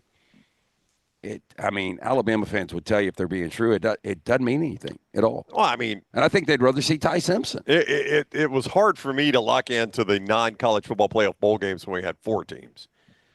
It's almost impossible when we have 12 teams. Yeah. I mean, when we've got on-campus playoff games. Are you kind of shocked that Kalen DeBoer got on the university jet and went down there to meet with officials? Well, I think you have to, right? I don't know. I'd be like, if you want us down there, we'll come, but I'm not wasting my time with it. I'll see you on the day of the game. Yeah, you get somebody else to sign that contract. Unless he signed that thing. Brandon, he's a team captain and leader. Why would he not play? He's been a first-class guy representing the university his entire career. I would not expect anything less from him. Okay, Bama fans have been body snatched because a couple of things. They weren't outraged that they didn't make the college football playoff, which was very strange, right? Yeah, but reasonable. No, it's reasonable, but it's not normal. And now, cracking back on that, I'm shocked because the majority of Bama fans I've talked to are ready to move on. And again, I like Jalen Milroe a lot, and I think he has an opportunity to maybe be the best quarterback in college football if he was to come back, and he still has a lot of upside once he goes to the NFL. But I'm shocked based on the fact that the people I've talked to want to see Ty Simpson. Bama Ellie writes in, if he messes up in the bowl game, draft stock will go down. But No. But if he does well, he will declare, pray he has the best game ever. Praying hands emoji. He may declare it is going to have nothing to do with this bowl game. There's not an NFL executive that's going to watch this bowl game and say, you know what, I was going to draft Jalen Milroe until he played poorly in the ReliaQuest Bowl against Michigan. Yeah, or I think we'll pass now. Or I was looking at a guy like Jackson Dart, but man, after seeing Jalen in that game, yeah, man, he tore Michigan up in the ReliaQuest Bowl in Tampa. Let's invest our entire franchise's future in this guy. That's not going to happen. Pat Nelly, why surprised? Jalen's a permanent team captain. He stayed when he could have gotten out after the Saban retirement. DeBoer rewarded that with loyalty, and Jalen is loyal in return. One of man's greatest attributes is loyalty. Yeah, I don't disagree with what was said right there. All of that, in fact. Like, I do think if you're going to accept the C on your jersey, it does come with a different level of responsibility. And especially in a place like Alabama, where, first of all, it's a very proud program. Alabama is one of the proudest athletics programs in all of sports. But literally, they think so much of their team captains that they immortalize them with handprints and footprints at one of the university's monuments. I mean, I don't know. I mean, I'm sure other people, immortalize their team captains, but I don't know that anybody quite does it to the level Alabama does it. So, I mean, that does feel a little hollow when I'm willing to show up and put my handprints and cleat prints in the concrete, but I am not going to play in a bowl game for you. But if you guys tell me, hey, look, man, we really don't need you for the Flora-Bama show. You went hard last night. You can stay in the rack, keep it in the sheets. I'd be like, okay, I can live with that. So if DeBoer went to Jalen Milroe and said, look, you're a captain. If you want to play in this game, you're 100% our starter. But if you don't, you don't have to. I understand there's other decisions you've got to make. You could actually take that off his plate, right? You could, but I don't know that Milroe would change his decision. Yep. I mean, I think Milroe's making this decision. I don't think DeBoer is. DeBoer is making the decision whether or not he would play. Well, more interesting is Milroe going to make the decision to come back next year then force the hand of Kalen DeBoer whether or not he wants Milroe back. So that's far more interesting than the ReliaQuest Bowl to me. Like, whether he plays the ReliaQuest Bowl or not, it's not really going to impact the time. What he decides to do next year impacts a lot for Alabama football. To be continued, right? Yeah. Cliffhanger. Hey, as a Bama fan, do you want him back? I mean, with this roster this year, Alabama's not 9-3, in my opinion, without Jalen Milroe. I think they had some flaws in the running game, flaws on the right side of the offensive line, flaws on defense, flaws at the back end of the wide receiver room.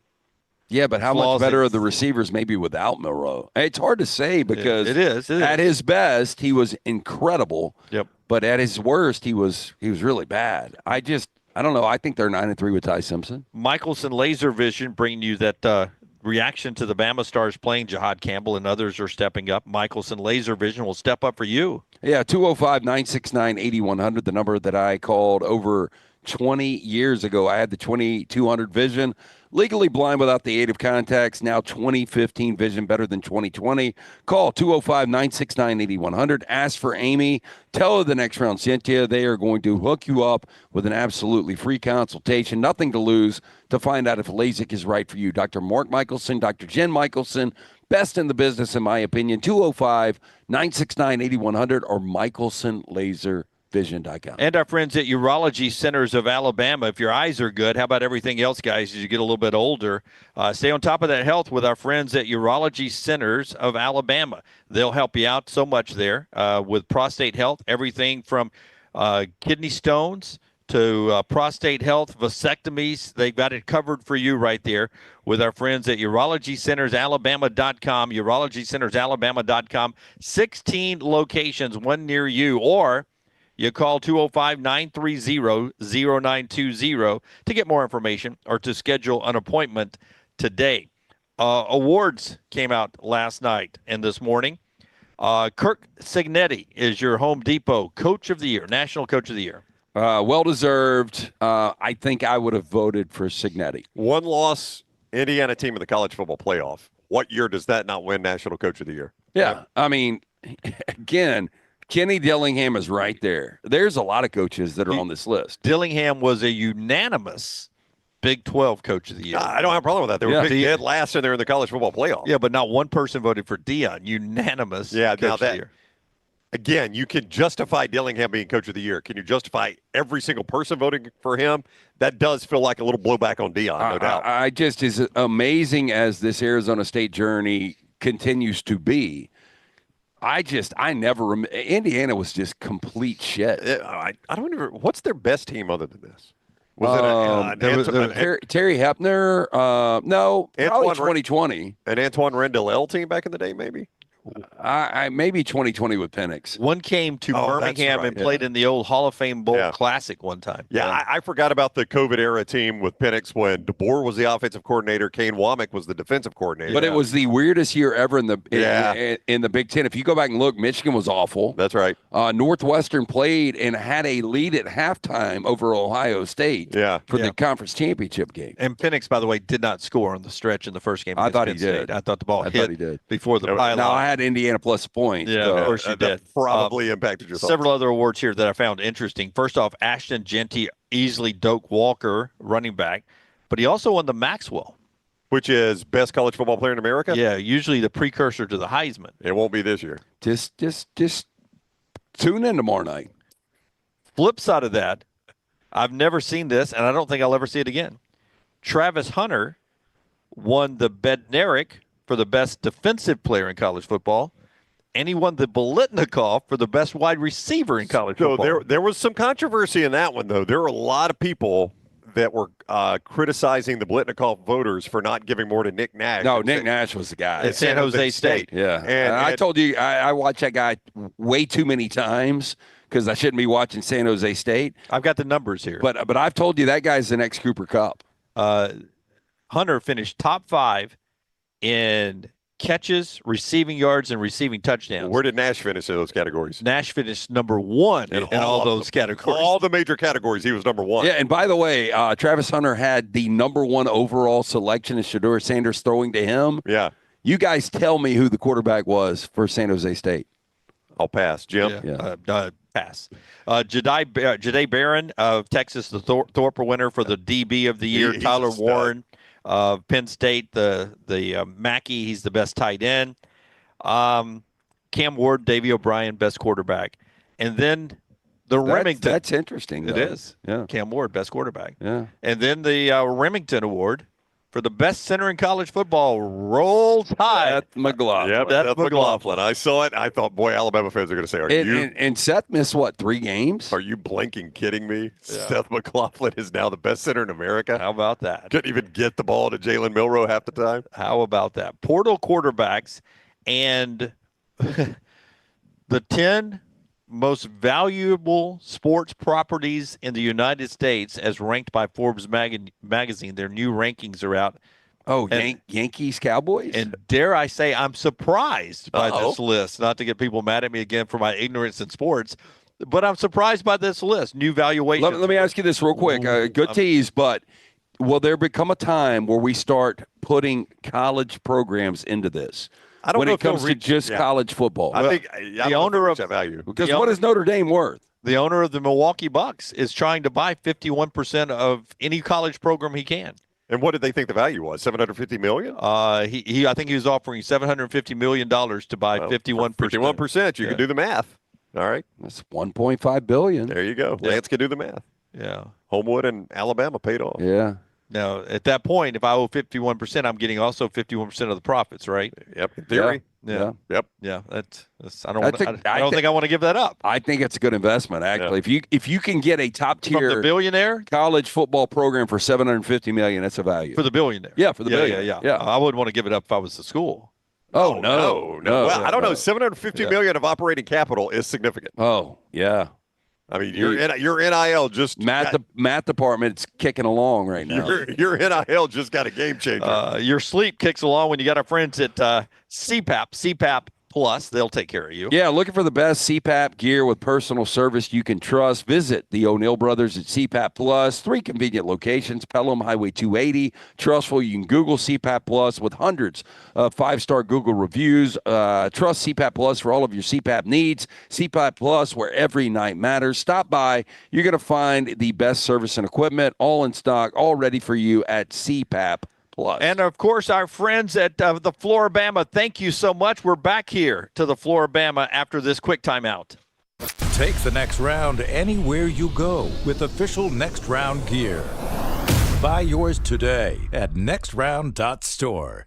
Just because you've quit going to the gym, it doesn't mean that you have to quit gym altogether. Dunaway, that is. With our Next Round podcasts open 24/7, 365, you can access gym anytime you'd like. While you may have done away with your treadmill routine, our version of Dunaway is standing by ready to get you back to your absolute best. Find all that lovely Jimmy D-led content on Spotify, Apple Podcasts, Google Podcasts, and in the podcast section of nextroundlive.com. This message is sponsored by Jimmy Crypto Inc. and Jimmy Crypto for President. Buying that perfect home is one of the most important financial decisions you'll ever make, so it's crucial that you have the right partner to help you through the process. Hi, I'm Lisa Zeig, Vice President Mortgage Loan Officer for Bryant Bank, and I'm here to tell you that we are that partner, making it easy to buy with confidence.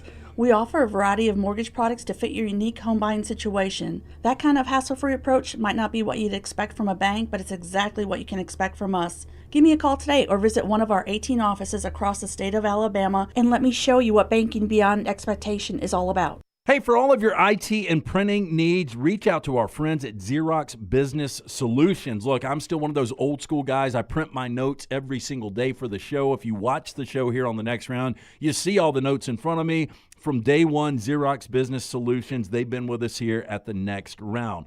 Local for over 45 years. For all of your IT and printing needs, visit XeroxBusinessSolutions.com or call 205-969-3000. That's 205-969-3000. The beauty of the holiday is at the center of your table with the New York Butcher Shop. Their selection of USDA certified Angus prime rib roast, beef tenderloins, and fillets, as well as premium pork and lamb cuts, are the finest selections available in the market and are hand-cut just the way you want. With side dishes handmade by their professional chefs, your holiday meal is complete. Visit one of their 2 locations today, in Cahaba Heights or off Highway 119 in Greystone. Place your order today. The New York Butcher Shop. Rare quality, well-done service. Storm season is here. Make sure you have a plan of action in place right now. Greg from Pell City and Storm Restoration Roofing should be your first call when storms hit. Insurance companies love working with Storm Restoration Roofing because of Greg Nelson's name and reputation in the industry. When storms hit, call Greg Nelson. He's local, 205-542-3531. He's the home of the free no-cost roof inspection. Greg from Pell City on Facebook, 205-542-3531. It's Storm Restoration Roofing.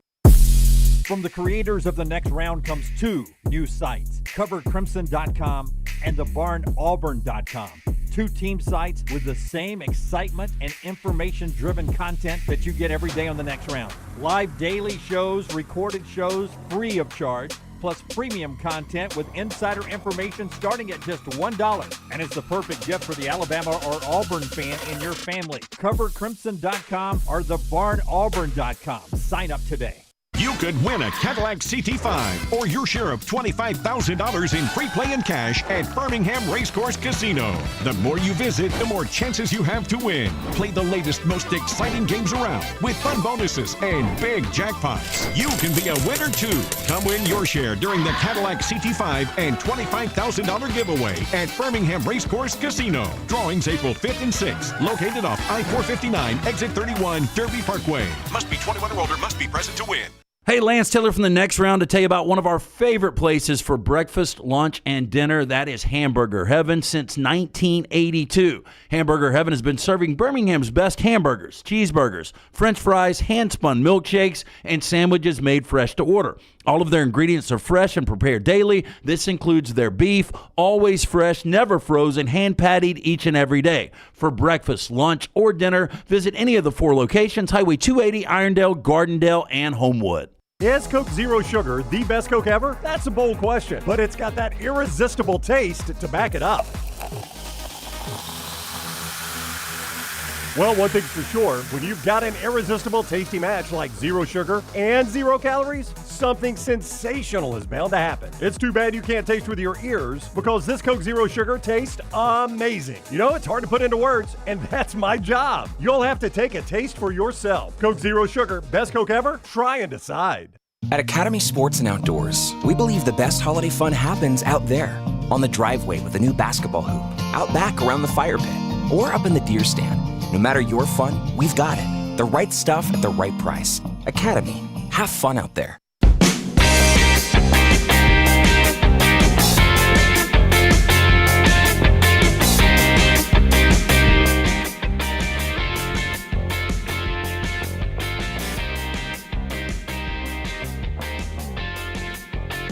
Back to the Flora-Bama here, down on the beautiful Orange Beach Gulf Coast of Alabama and the Florida line, as we get ready for another Army-Navy weekend. By the way, if you're wondering, that's 2 o'clock CBS tomorrow. It's the 125th edition of America's Game. And as LT's pointed out, 11-1 Army, 8-3 midshipmen, 19 wins. Their most combined wins in this game ever. LT, you mentioned that earlier this week.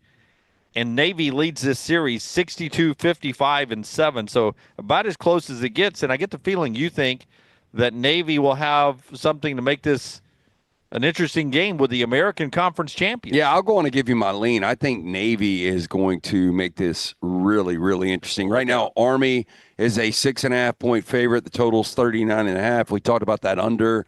I think there's the opportunity for a lot of scoring. I think Navy will keep this game close. And this is the best, at least coming into the game, best Navy Army matchup I've seen. What'd you say the total was? About 39? 39.5. And, we talked about, it was really interesting, like SMU playing in their first year to win an ACC championship, Arizona State, Big 12, Texas, SEC, and Oregon, Big 10. Nobody talked about Army first year in the American. Not only did they go into that conference, they went 11-1 or 10-1 and won the conference championship.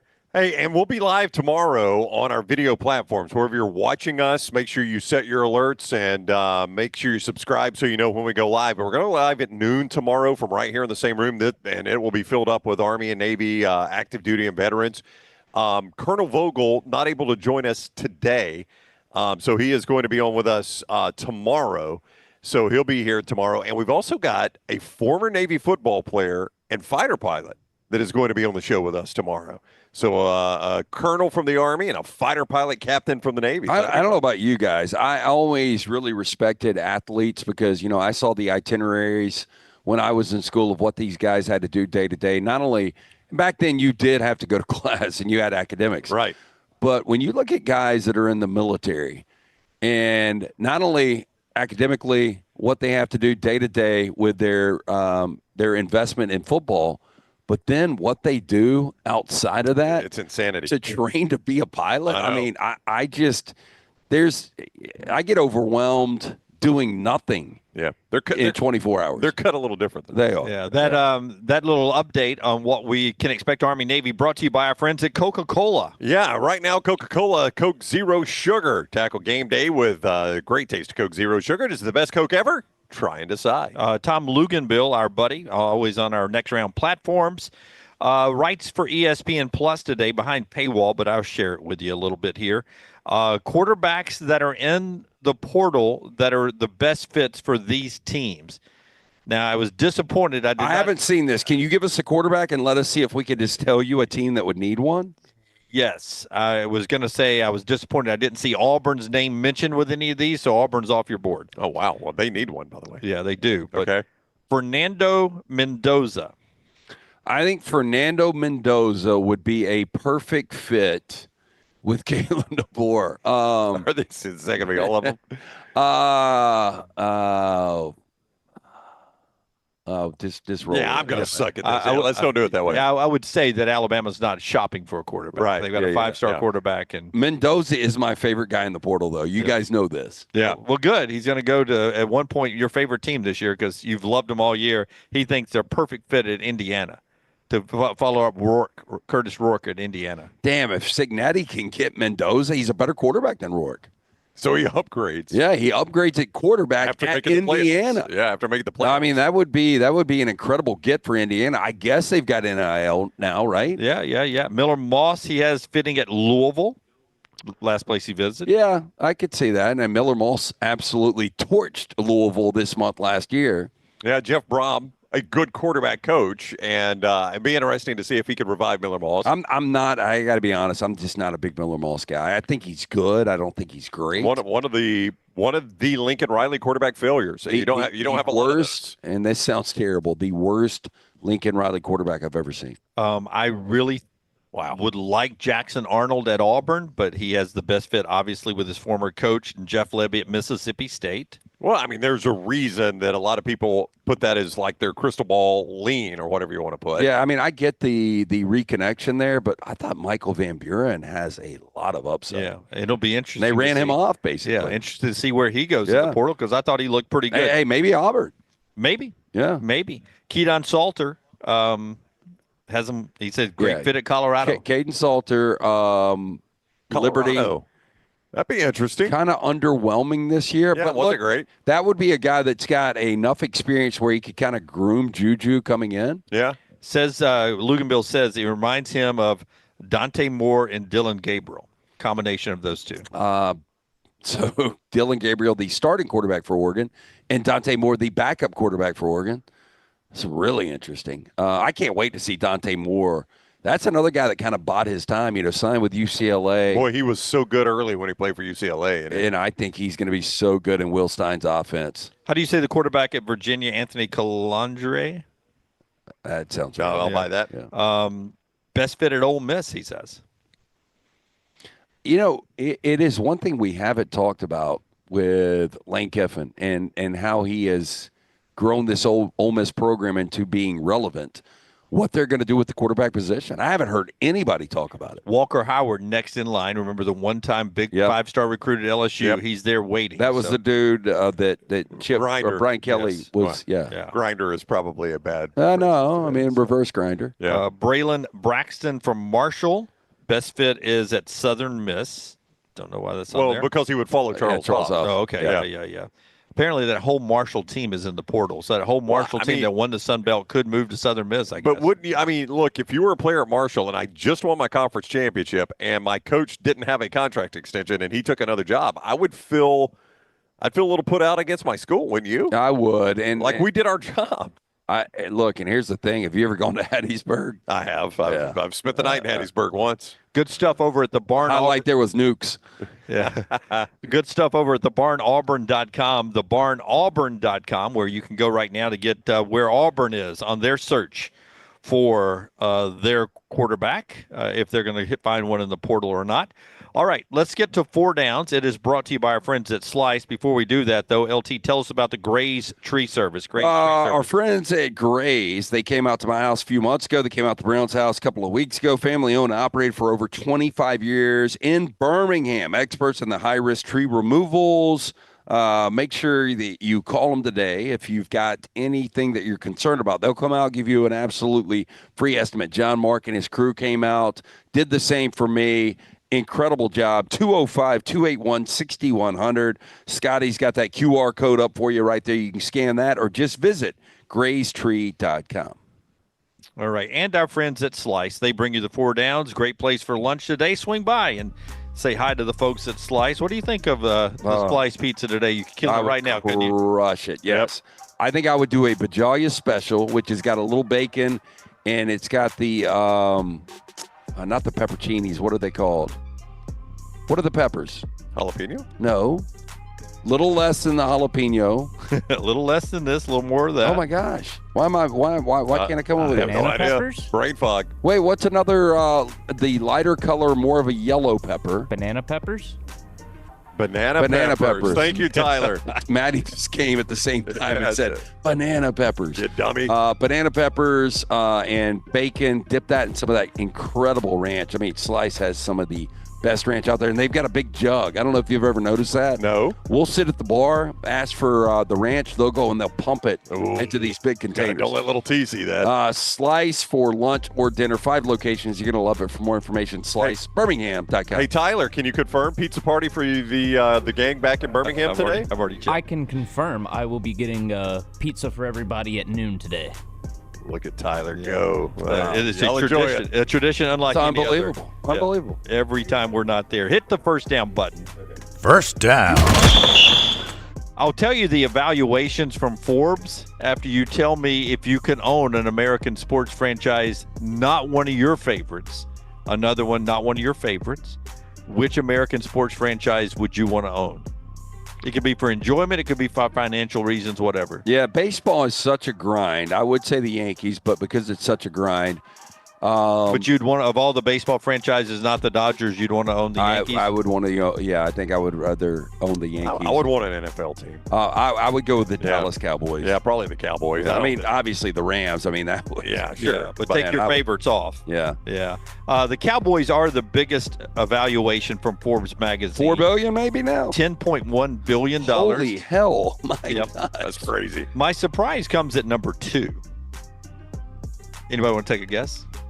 This is only American. This is American sports franchise. I got the top 10. Based on that valuation, it's got to be NFL. It is not. Okay. Wow. I was going to say something random like the New York Giants, as bad as they are. I'll go ahead and tell you because it surprised me. It is the Golden State Warriors. How? They are valued at $8.8 billion. How? They're second only behind the Dallas Cowboys. Makes no sense. They're basically I bet they own the arena. Well, I imagine Oracle, what it used to be. A lot of teams own the arena, though. I'm right there with you. I mean, San Fran is a top 10 market. Yeah, I mean, it's not like they're in New York or L.A. From Forbes magazine, third on the list is the Los Angeles Rams at $7.6 billion. You're so close to buying it. Man. That's so close to buying it, man. Yeah. Couple of second down. Couple more bets, man. You know, back when I used to buy lottery tickets, 5, 17, 29, 34, 44, 47, my 6 numbers. Yeah. That was what I dreamed of. I was like, if I ever hit the Powerball, I'm going to buy the Rams. Back when you could afford the Rams for $100 million. That's right.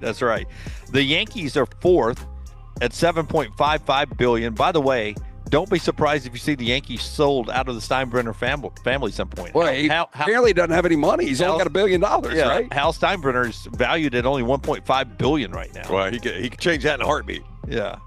Sell that team. Because I think that they're by far the majority owners. Then after that is the New York Knicks, by the way, at $7.5 billion. Then the Patriots at $7.4 billion. The Giants at $7.3 billion. The Lakers at $7.1 billion. The Jets at $6.9 billion. And the 49ers at $6.83 billion. Those are your top 10 valued franchises. Let's do second down. Second down. Who's at their job longer of these 3 coaches we just saw announced? Is it Bill Belichick? Is it Dan Mullen? Or is it Rich Rodriguez? Rich Rodriguez. Yeah. 61-year-old Rich Rodriguez. Yep. Yeah, I thought the Mullen thing is so interesting, and we really didn't get into it too much. But, for Barry Odom to take the Purdue job, which, and the only reason I bring this up is because Indiana was able to do what they did this year. I kind of understood him moving there, but it's amazing that Dan Mullen would then take the UNLV job. And I think it's just like UNLV's a much better job than it once was. But I think it is, let me get back, fix the image. After a year, at most 2 years, I'm out of here. So I think he's done. I think just based on age, Belichick, I think this is the last job for Rich Rodriguez. No, I agree with you completely. I think Belichick probably will go back to the NFL at some point. But I think this is a let me get back in the game and get one more shot at glory for Dan Mullen. So I don't think he'll be at UNLV very long at all. And for Rich Rod, it's, hey, look, man, I got an opportunity. Like, I just saw Kenny Dillingham win this conference at 34. That's right. With what I was able to do back in the early 2000s, I think I can replicate that, and we can become maybe the power of the Big 12. Let's do third down. Third down. If I told you about these two big matchups this weekend, first time since 1985 that we've got two games featuring double-digit win teams this late in the year. Does the Super Bowl champion come from those four teams? Bills, Lions, Steelers, Eagles. Your opinion? I honestly think the Bills are going to, this is the first time I've said this on the air. Oh, man. After watching them last week, I think the Bills are going to win the Super Bowl this year. I really do. Brown, do you think the Super Bowl champion comes from one of those two games? I hope it's the team we watched last night. Bills, Lions, Steelers, Eagles. 49ers. I would say I'm not comfortable saying that since you don't include the Chiefs. So, no. I would There not, is I would no not. way the Chiefs win this again. Okay. Chasing a three-peat, first ever. No way, he said. No way. No way. No way. We're talking about the Kansas City Chiefs. You've seen them in the I think playoffs. Tennessee has a better chance of winning a national championship than the Chiefs have of doing a three-peat. Well, the Vegas odds would disagree with that, right? Yeah, oh yeah. Yeah. Okay. Let's do fourth down, and I'll turn it over to Brown. Fourth down. Celebrity birthday today. Taylor Swift. Oh. Wow. Has turned 32. Well, you better shoot high. 32. 32. I don't know if I can top her. Taylor 32. Sheridan. No. 32. Taylor Swift has turned 32 today. The question was going to be, and Lance may have already answered it. No, she's not 32. She's 42. I don't think so. Born in 89. 89. What is that? 99, 09. That's 35. 19. She's 35. Whatever she is. Yeah, she's That's 35. very irrelevant to this question. The question would be, at the end of her career, can you give me anybody you would say has had a better career than Taylor Swift? Anybody in the history of the world? When it's all said and done. Well, I'll eliminate Jesus. Yeah. All right, anybody in the history of the world. I'm not eliminating Jesus. Let's take. By him the off way, table. because you bring Jesus up, I got to tell you this. I did not bring Jesus up. I brought Jesus. Okay. Well, I don't speak Spanish. Okay. I know we know that you're missing a credit at Jack State, but the best meme I've ever seen the other day. Do you guys remember the show Undercover Balls? Yes. The meme was, I'd love to see this edition of Undercover Balls where Jesus goes into Joel Osteen's church. No, that would be fantastic. That's pretty good. Yeah. Dude, I mean, every time like I see anything about Jesus now, I think about that over the last 4 or 5 days. That's pretty funny. No, that's okay. Just take a little money off the top there. Well, what about your boss? The big guy will never know. I don't know, man. I mean, like, just think about the greatest in every profession. Like, the greatest coach. Is it John Wooden? Is it Nick Saban? Taylor Swift? Better. There is a debate out there. The greatest president of all time? Ronald Reagan, maybe? I mean, whoever Taylor Swift? Better? Yeah. There's a discussion that she may not tour ever again until really, really late. I mean, the discussion is that never again, but like she may take 10 years and she can't do it. She can't sit still. Yeah. Well, she may want to have a baby or two or whatever she wants to do with that part of her life and just, write for a long time. I don't know when. I mean, this tour just went, what was it, almost 2 full years? I will say Michael Jordan. Michael Jordan, obviously better. I mean, I think Jordan is a universal brand. Still kicking. Yeah. He's still a brand. Yeah. And again, this is not disrespect towards her because she's created an empire. But in her genre, in her industry, she's not regarded as one of the best. Like, Michael Jordan is, like, hands down the best. That's right. But people debate it now with LeBron. And, they debate it. But we know there was excellence. Like, when you look at Taylor Swift, like the production, the show she puts on, that's excellent. That's part of what she does, though. She's the choreographer. Yeah. But I'm saying, like, is her songwriting excellent? No. Is her singing ability excellent? No. I would say her songwriting is. Her singing ability is not. Yeah, she's just a good entertainer. I mean, think the Tyler, only I will thing open it she's up the to the best back at is room. Does business. anybody back there have any sort of thought on this, Tyler? Well, Jordan, real quick, Jordan is a great answer because he is a brand. He still is today. Michael Jordan. I brought it up with Belichick. Yeah. You know, I mean, look, they got the Jumpman brand, which, I mean, it resonates with these kids. Yeah, Tyler, anybody back there? I think the only thing that Taylor Swift is the best at is business. Everything else, she's mediocre, in my opinion. Pretty important. So, but is there anybody that you think is obviously at the end of their career going to be a better? I think I got this answer right, by the way, Jordan Tyler. is better. With Michael Jordan. Yeah. That is our 4 downs brought to you by our friends at Slice. Tell us about Slice again. And Tiger Woods has had some. He's limping down the stretch. But, literally. But I mean, Tiger would be right there in that discussion. 5 locations: Lakeview, Vestavia, Montevallo, Crestline Park. Newest location in Edgewood. Local pizza, local ingredients. Shout out to the Bajalia Brothers. For more information, slicebirmingham.com. Before LT tells us about New York Butcher Shop, I did want to point out one thing in the SEC football scheduling. There is one team, after the schedule was released, that now knows that 8 of their opponents next year, 8 of them, 8 of 12, have either a bye or a group of 5 team before they play them. Boy, this used to be Alabama. Alabama fans used to, I can't remember the exact season, but I remember we were still doing radio, and that was the first year Alabama fans started to notice this. And I think that year, Jim, it was 6 bye weeks before teams played Alabama. There are 8 teams with bye weeks or a group of 5 team before they play Alabama. Who's the new Alabama? Is it Georgia? It's not Georgia. It's Texas. Florida is the team that has to deal with this. Not only is it a tough schedule, they've got byes before they play Florida. Billy Napier cannot catch a break. Dude, and you know, we talk about Shane He must Beamer. have pissed in the Cheerios of somebody at the office. Being the SEC Coach of the Year, I mean, like, the more I look at it, we probably should have gave it to Billy Napier to go 7-5. But the problem now is, did this incredible job, survived, he's going to get fired next year. Like, as good as DJ Lagway can be. Because he can't be 7-5 again, is what right. you're saying. And I think they're going to be 7-5 based on the schedule. Yeah. I mean, that it's just, it's remarkable.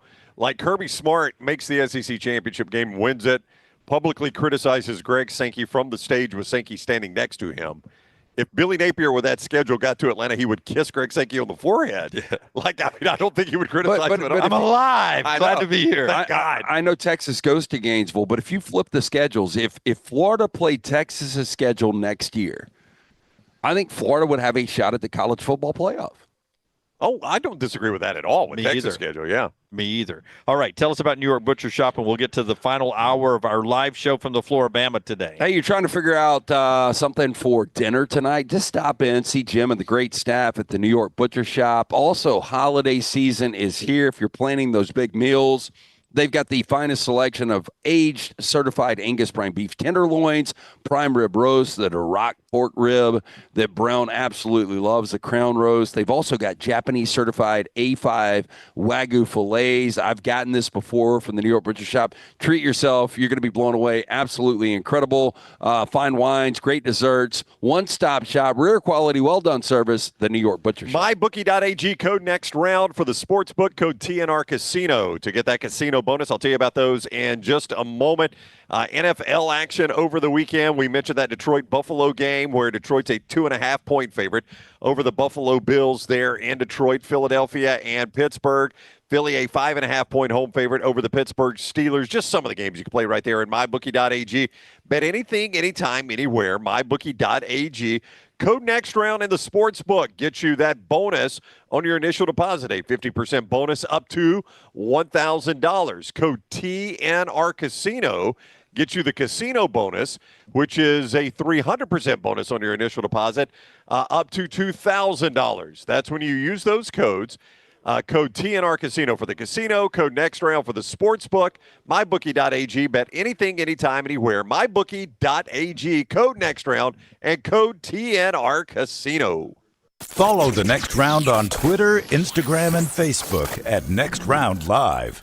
Hey, let me tell you about our friends at Urology Centers of Alabama. Compassionate and comprehensive urological care with 35 physicians, 17 locations across Alabama. Their patient-centered approach to all of your urological needs. Remember, they've got that new men's health center. It is beautiful, helping men with a wide range of sensitive male issues in a comfortable environment. You can always go online, visit urologycentersalabama.com, schedule an appointment with one of their many urologists today.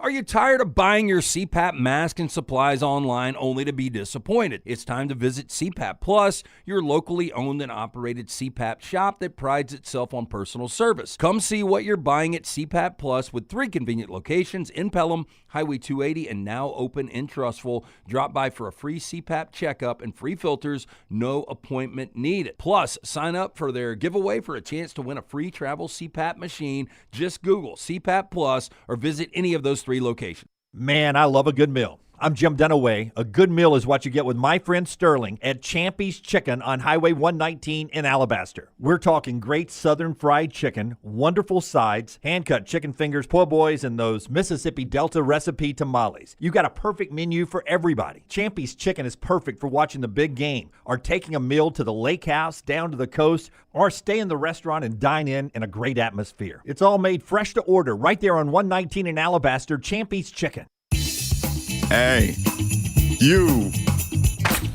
It's the holidays. Give cheer a lift. And at New Balance Birmingham, we got the gift. That holiday vibe? Find it inside. Come together at New Balance Birmingham on Highway 280, right next to Chick-fil-A. New Balance Birmingham, we got now.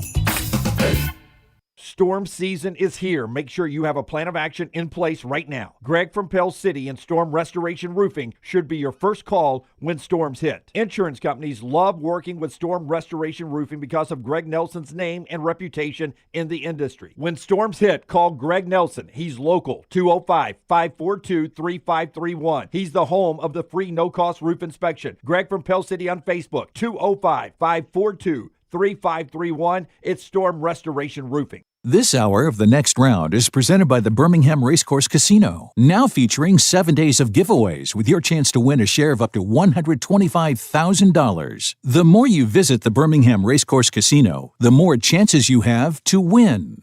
Happy football season. At the Next Round, we strive to make our loyal listeners feel like they're a part of the action all season long. My name is Emily Grace McWhorter, and I do that by bringing you along for any given Saturday in Auburn or Tuscaloosa. From pregame warm-ups, touchdowns that make you feel a part of the play, and everything in between, our goal is to make you feel like you're inside Bryant Denny or Jordan Hare. Follow along on our social media at Next Round Live on Instagram, X, and Facebook. Also, check out thebarnauburn.com and covercrimson.com while you're at it. Here's to Fall Saturdays. Looking for a great place for that boring meeting? Leave the office and go to the golfis. What about corporate events like board meetings, sales meetings, customer appreciation events? How about the golfis? Watch parties for football and basketball, parties for birthdays or couple showers. The golfis is a great place for those. The golfis has Birmingham's best golf simulators and man caves in Vestavia on Highway 31, opening soon in Trussville and on Highway 280. Bring whatever you want to eat or drink, even bring your own clubs. Get out of the office. Go to the golfis. Book your spot now at thegolfis.com. At Academy Sports and Outdoors, we believe the best holiday fun happens out there, on the driveway with a new basketball hoop, out back around the fire pit, or up in the deer stand. No matter your fun, we've got it. The right stuff at the right price. Academy, have fun out there. Jim Dunaway, Lance Taylor, Ryan Brown. Live from the Birmingham Racecourse Casino Studios, The Next Round, presented by Bud Light, is on now.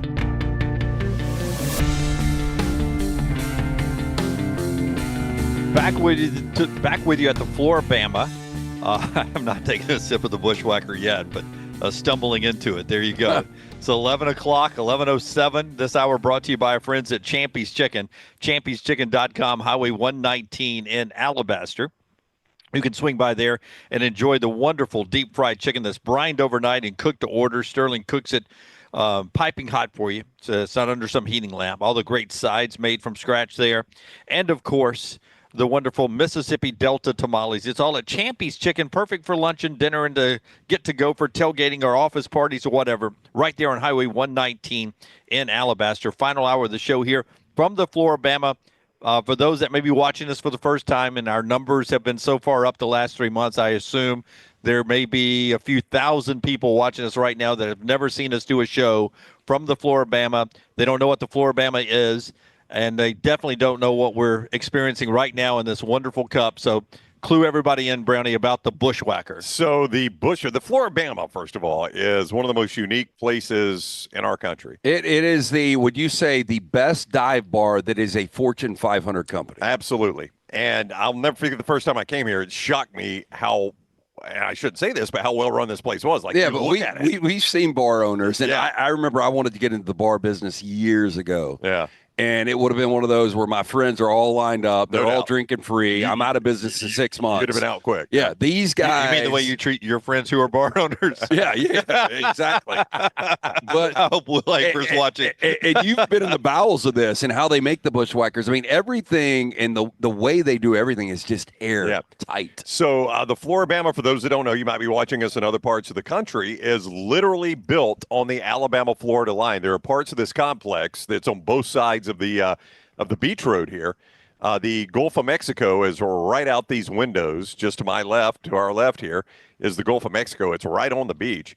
And there are parts of this complex that are in the state of Alabama and parts of this complex that are in the state of Florida. We are currently entirely in the state of Florida right now, but that's hence the name Flora-Bama. So if you've never been here, you really need to come visit it. There is live music all the time. I mean, there are just acts all day. In fact, we're on a stage that will have an act an hour after our show's done, so they start the music early here. The Bushwhacker is the best I could describe it as an adult milkshake, right?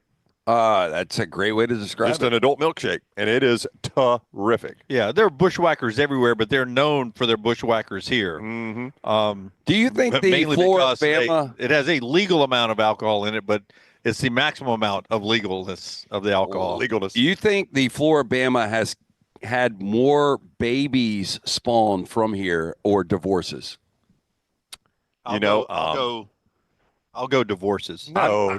It's too happy of a place. Husband, wife come and dance a little bit with the music, and they go back to the old condo. I have I'm stumbled. betting the husband and the wives have come here separately and left. Nope. I'm not going to. Dude, I will tell you this. Just because you two always look at the negative, you're not going to tear down the Flora-Bama. This place is a happy place. It has spawned more children than divorces. Okay, I will just say, well, I've walked out on that beach a couple of times back in the day. Hey, that's state property right there. It's like the prairie dogs peeking up. I mean, it was like a wasteland of just like. See, Brown, you're putting babies in one category. Babies actually work on our category too. Yeah, that's what I'm talking about. Divorces again, with a baby. Again, you guys are looking at the negative. One sure way to get divorced is to knock up a woman that is not your wife. That generally does it. Yeah. Yes. Yeah. But you're including the beach now. That's state of Alabama property. It starts innocently with the ring, the little, what's the ring game? Where you drop the the ring game. Yeah, the ring game. It's a little innocent conversation. Yeah, Alpha and Omega starts with a ring game and it ends with a ring game. Next thing you wake up, you're that guy in Jaws on the beach, girl getting eaten when you went skinny dipping earlier. Yep, I'm always going to look at the positive. This is a happy place for Alabama. Steve is sitting over saying, "Okay, Lance not in charge of next year's promotional campaign." Nope. No, I think some people appreciate that. Yeah, you can get into anything you want at the Flora-Bama in a good way. In a good way. Yeah. You never know who you're going to see. Like Post Malone spent a couple of nights here a few weeks ago just hanging out. By the way, that was a great story that Steve told us. I mean, can we talk about his tip? Is that okay? Can we tell a story about the tip? Yeah. This is pretty crazy. So Post Malone, one of the biggest acts in music, showed up unannounced here. Now, this happens sometimes. There'll be big performances at the Wharf, which is just up the road, probably 10 minutes from here. And they'll migrate down because of the popularity of this location, because of the popularity of the Flora-Bama. They'll migrate down, and they'll sometimes end up on the stage playing with the musician that's playing, or they'll just hang out and listen to music. Post Malone shows up unannounced after a concert at the Wharf, and everybody I've talked to here was like, the guy could not have been a nicer guy. He was not a prima donna. So if you're familiar with the main, sometimes they call it the bra room. If you're here, you know why it's called the bra room, but it's the dome. there's 2 levels, and a lot of times there'll be a guy on the stage, and then there's another guy up on the second level. And I mean, just honestly, the stage is the bigger venue, right? I mean, that's where you want to be. That's the higher profile. And there was a guy that was up on the upper level playing, and Post Malone heard him, and he asked the people here at the Flora-Bama, he said, "Who's that?" And they're like, "Oh, that's just, the guy playing that level." He goes, "And what was the guy's name?" Dixon Darling. And Post Malone's like, "He's good. Bring him down here on the stage." I mean, freaking Post Malone is bringing the guy down on the stage, so the guy gets to come play the big stage. Well, and after that, Post Malone was like, let's write some songs together. That's right, yeah. I mean, he reached out to the guy. And then the young lady that served Post Malone's party, he tipped her $10,000. $10,000. That is, you heard me right, a $10,000 And then another random bartender a $3,000 tip. Yeah. So this guy, I mean, Post Malone, he made some friends here at the Flora-Bama. It's time for our spotlight now as we continue at the Flora-Bama, getting ready for the big game tomorrow, Army and Navy. Our college football spotlight. Hit it, Tyler. The College Football Spotlight. McCurry Van and Car Rental. They have got those hard-to-find rentals you are looking for. They are all over North Alabama. Everything from trucks to SUVs to passenger vans. Easy to rent, in and out fast. Locations in Athens, Muscle Shoals, Huntsville, Coleman on 2nd Avenue Northwest, Skyland Boulevard in Tuscaloosa. You can reserve your rental today, 256-559-1003. That's 256-559-1003 or McCurryRentals.com. That is McCurryRentals.com. Are we on a 3-shot or can we see 3-shot? No. Okay. Mick, bring this chair around here and put this headset on real quick. Oh, are you bringing Mick Gillespie? Yeah, Mick Gillespie. Is he going to break the news Quinn Ewers is coming to Bama? Yeah. Just slide over a little bit, LT. Get a little Mick in here as well. Not little Mick, but Mick. Oh, wow. Shot at Mick. Hey, Mick's on a diet, by the way. I am. He's only drinking, right? I was too until I got this bushwhacker put in front of me. Now I'm going to have this for lunch, it seems. I bring you in, Mick, because LT is posing a question here that is our spotlight. Little T has sent out a poll question at Next Round Live on social media. Put up the question that is the poll question at LT and Brownie, and let Mick react as a guy who is at covercrimson.com all the time. Something that fascinates me is you've had programs that have had really good years like Texas and Georgia and Alabama. I know Bama did not get to a college football playoff, but I think those 3 fan bases are kind of done with their current quarterbacks. I think Georgia fans are ready to move on from Carson Beck. I think Bama fans are ready to move on from Jalen Milroe. And I think Texas fans are ready to see Arch Manning. With that said, Quinn Ewers, and Klatt told us this, Quinn Ewers, his whole goal was to be a first-round NFL draft pick. He is not going to be that guy, in my opinion. So he's got an opportunity to come back, probably not at Texas. He is more of a Kalen DeBoer quarterback than Jalen Milroe is. If you're Kalen DeBoer, do you make an offer to a guy like Quinn Ewers, or is it just set in stone that if Milroe comes back, he's the guy, or you go to Ty Simpson? Now you see why I wanted to answer this this is a question. tough one. Yeah. It's a tough one. But, Jim, I loved you talking about us the other day. You made me laugh, and loved it. His comment? My comment about the SEC. I was pretty fired up about it. In fact, we didn't make it. Oh, yeah, I never got to hear it. If you missed that show, I never got to hear it. Mick wanted Alabama to leave the SEC. I was pretty fired up. Yeah, Mick obviously doesn't have to pay the bills in Tuscaloosa. You get emotional. No, you have to give the guys that are in the quarterback room at Alabama the opportunity to win this job. I liked Milroe, but there were limitations there.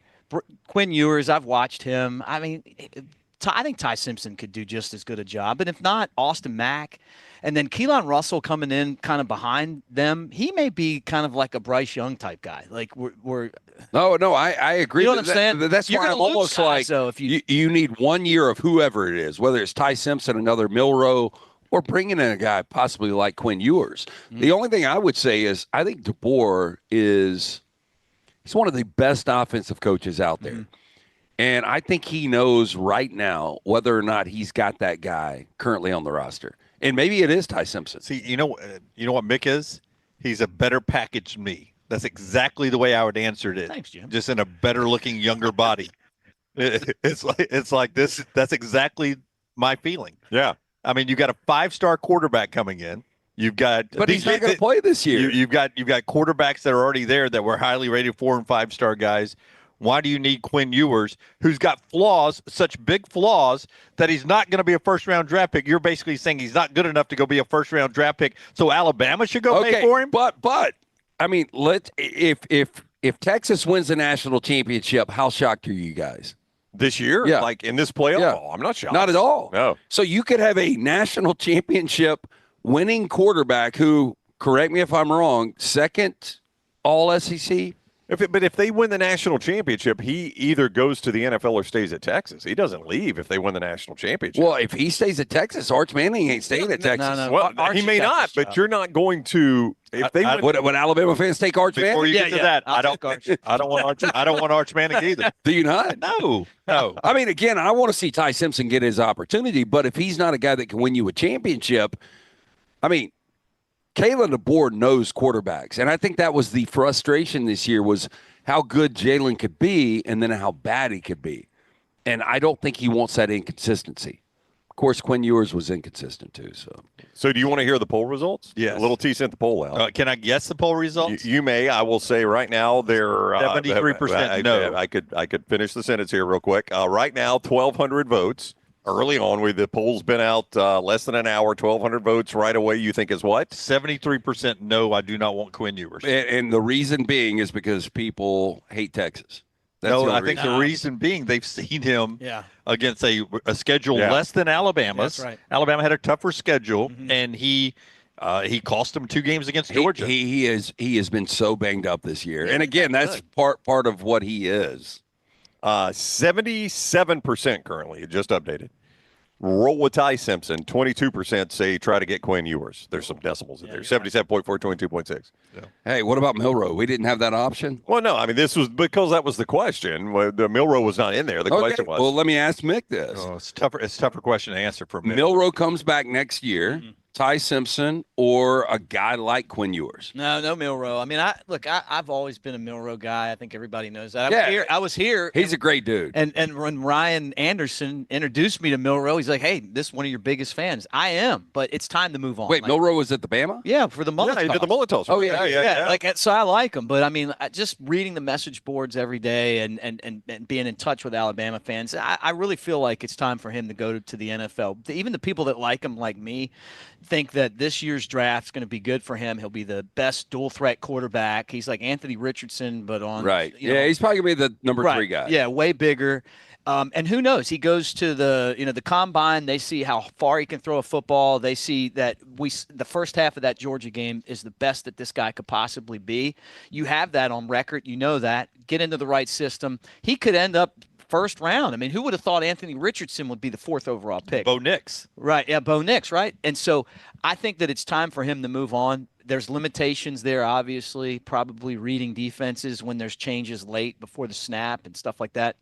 Still like him, but Ty Simpson, all we keep hearing is how good he's been at practice, how fast he's starting to pick things up. Am I wrong? Did it not feel like the coaching staff was saying that? The coaches themselves bragged on Ty Simpson all year. Yeah, right. Well, and I think they were confident that if something happened that they could put him in and that they were going to be all right with it. I mean, the whole knock on him was how quick or how slow it took him to process plays, right, at the beginning. And then all of a sudden, Kalen DeBoer comes in and he starts to kind of the lights come on, and he's gotten a lot better. But then the other thing, too, is that Austin Mack's been really good. And when he came into the games, when he's had the opportunities, and you watch him and some of the throws that he makes, I'm pretty excited about him, too. And I hated to see Lonergan transfer, but there just isn't enough footballs for him. No, that room was full.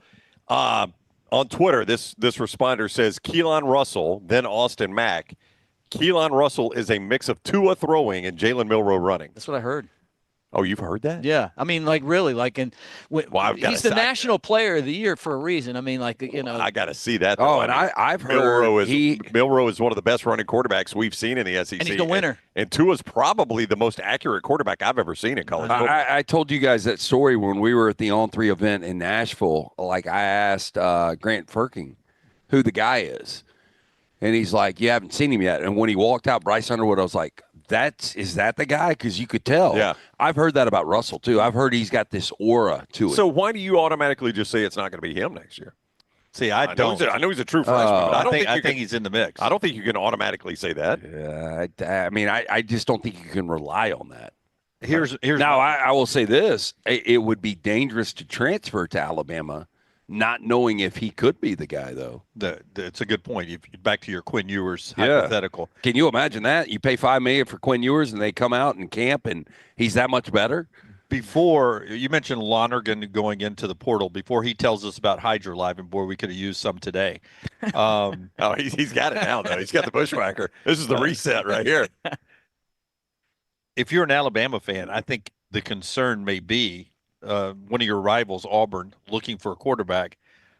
I don't think if I'm an Alabama fan, I want Lonergan down at Auburn. No. I don't think I want Ty Simpson to leave and go down to Auburn. I think both of them would be very successful with Hugh Freeze and those receivers down there. So even you got this wealth of backup quarterbacks that haven't gotten a shot in Tuscaloosa. They're 4-star, 5-star guys. I think if you're an Alabama fan, worst case scenario, you want them to go to Pitt or like Eli Holstein somewhere else. You don't want them to stay in the league or anything. No, I agree with you. I mean, and Auburn, what terrible situation this year with no real quarterback. I mean, we got 4 guys that are pretty good. But can you imagine if a backup former Alabama quarterback beat Alabama in the Iron Bowl? That'd be terrible. And it's going to be tough next year. We won 5 straight.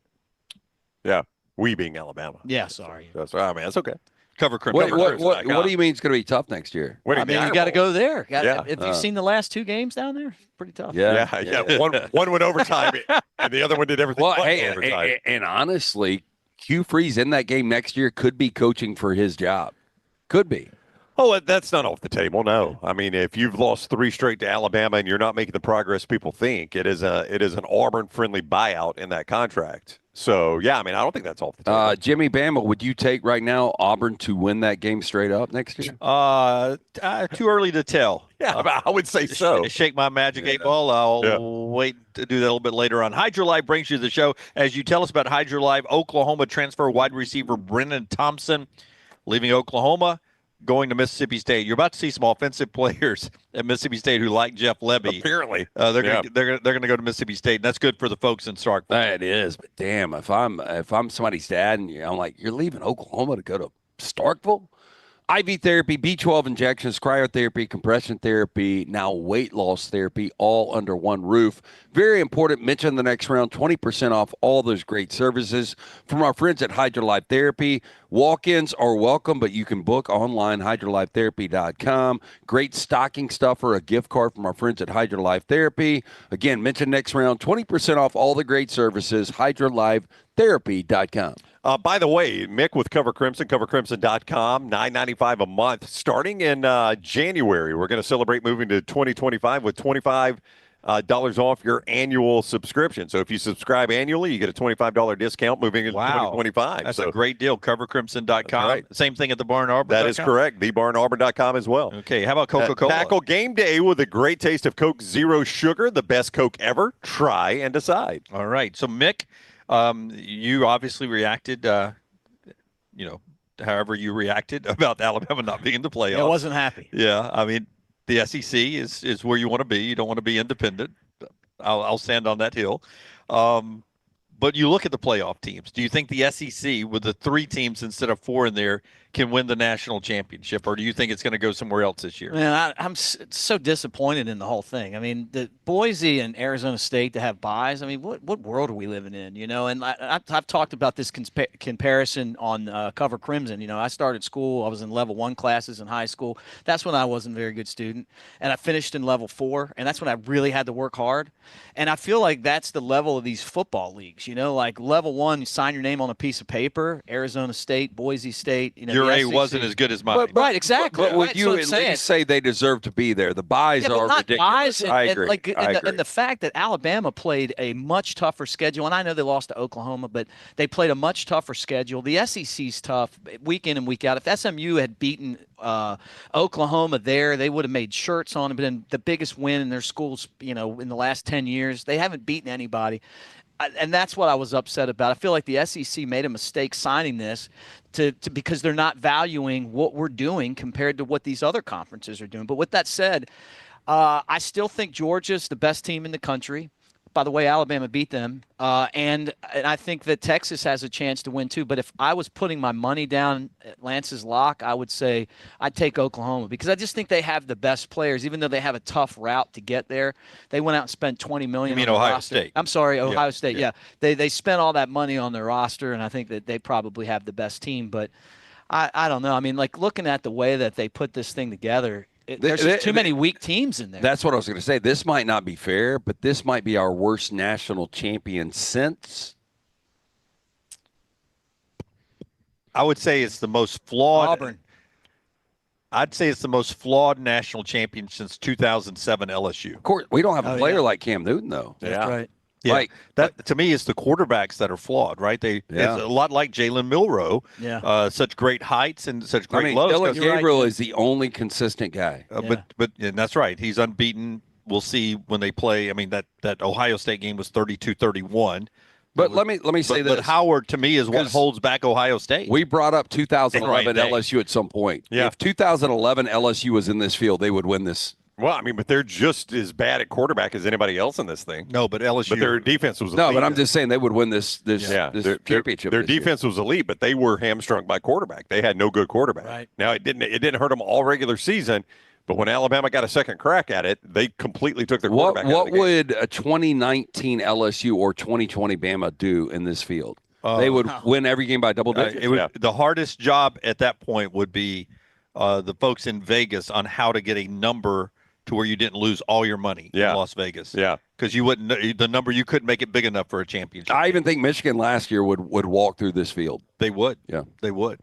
But I think that's the world we're living in college football now, though. I think that's going to be the eternity of college football now. Because of the parity to the portal. And I don't necessarily mind that. I don't either, but we're never going to have a 2019 LSU again. I don't think, Mick. I don't think we're ever going to have a 2020 Alabama again.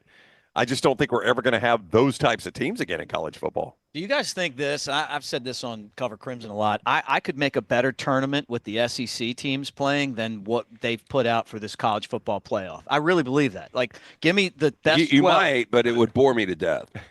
No, what's going to bore you? All these teams in the first round are like 8-point plus underdogs. They're going to be blowout games, and then you get to the second round, and it's like Arizona State. I mean, Ohio State is going to blow out Tennessee, but outside of that, I don't know. Wow, that's my favorite game, by the way. Is it really? And you think Ohio State's going to blow out Tennessee? Oh yes, they're going to walk them off the field. Walk them off the field. 21 plus. I have not seen that from Will Howard. 21 plus. I have not seen that from Will Howard. I think he's flawed.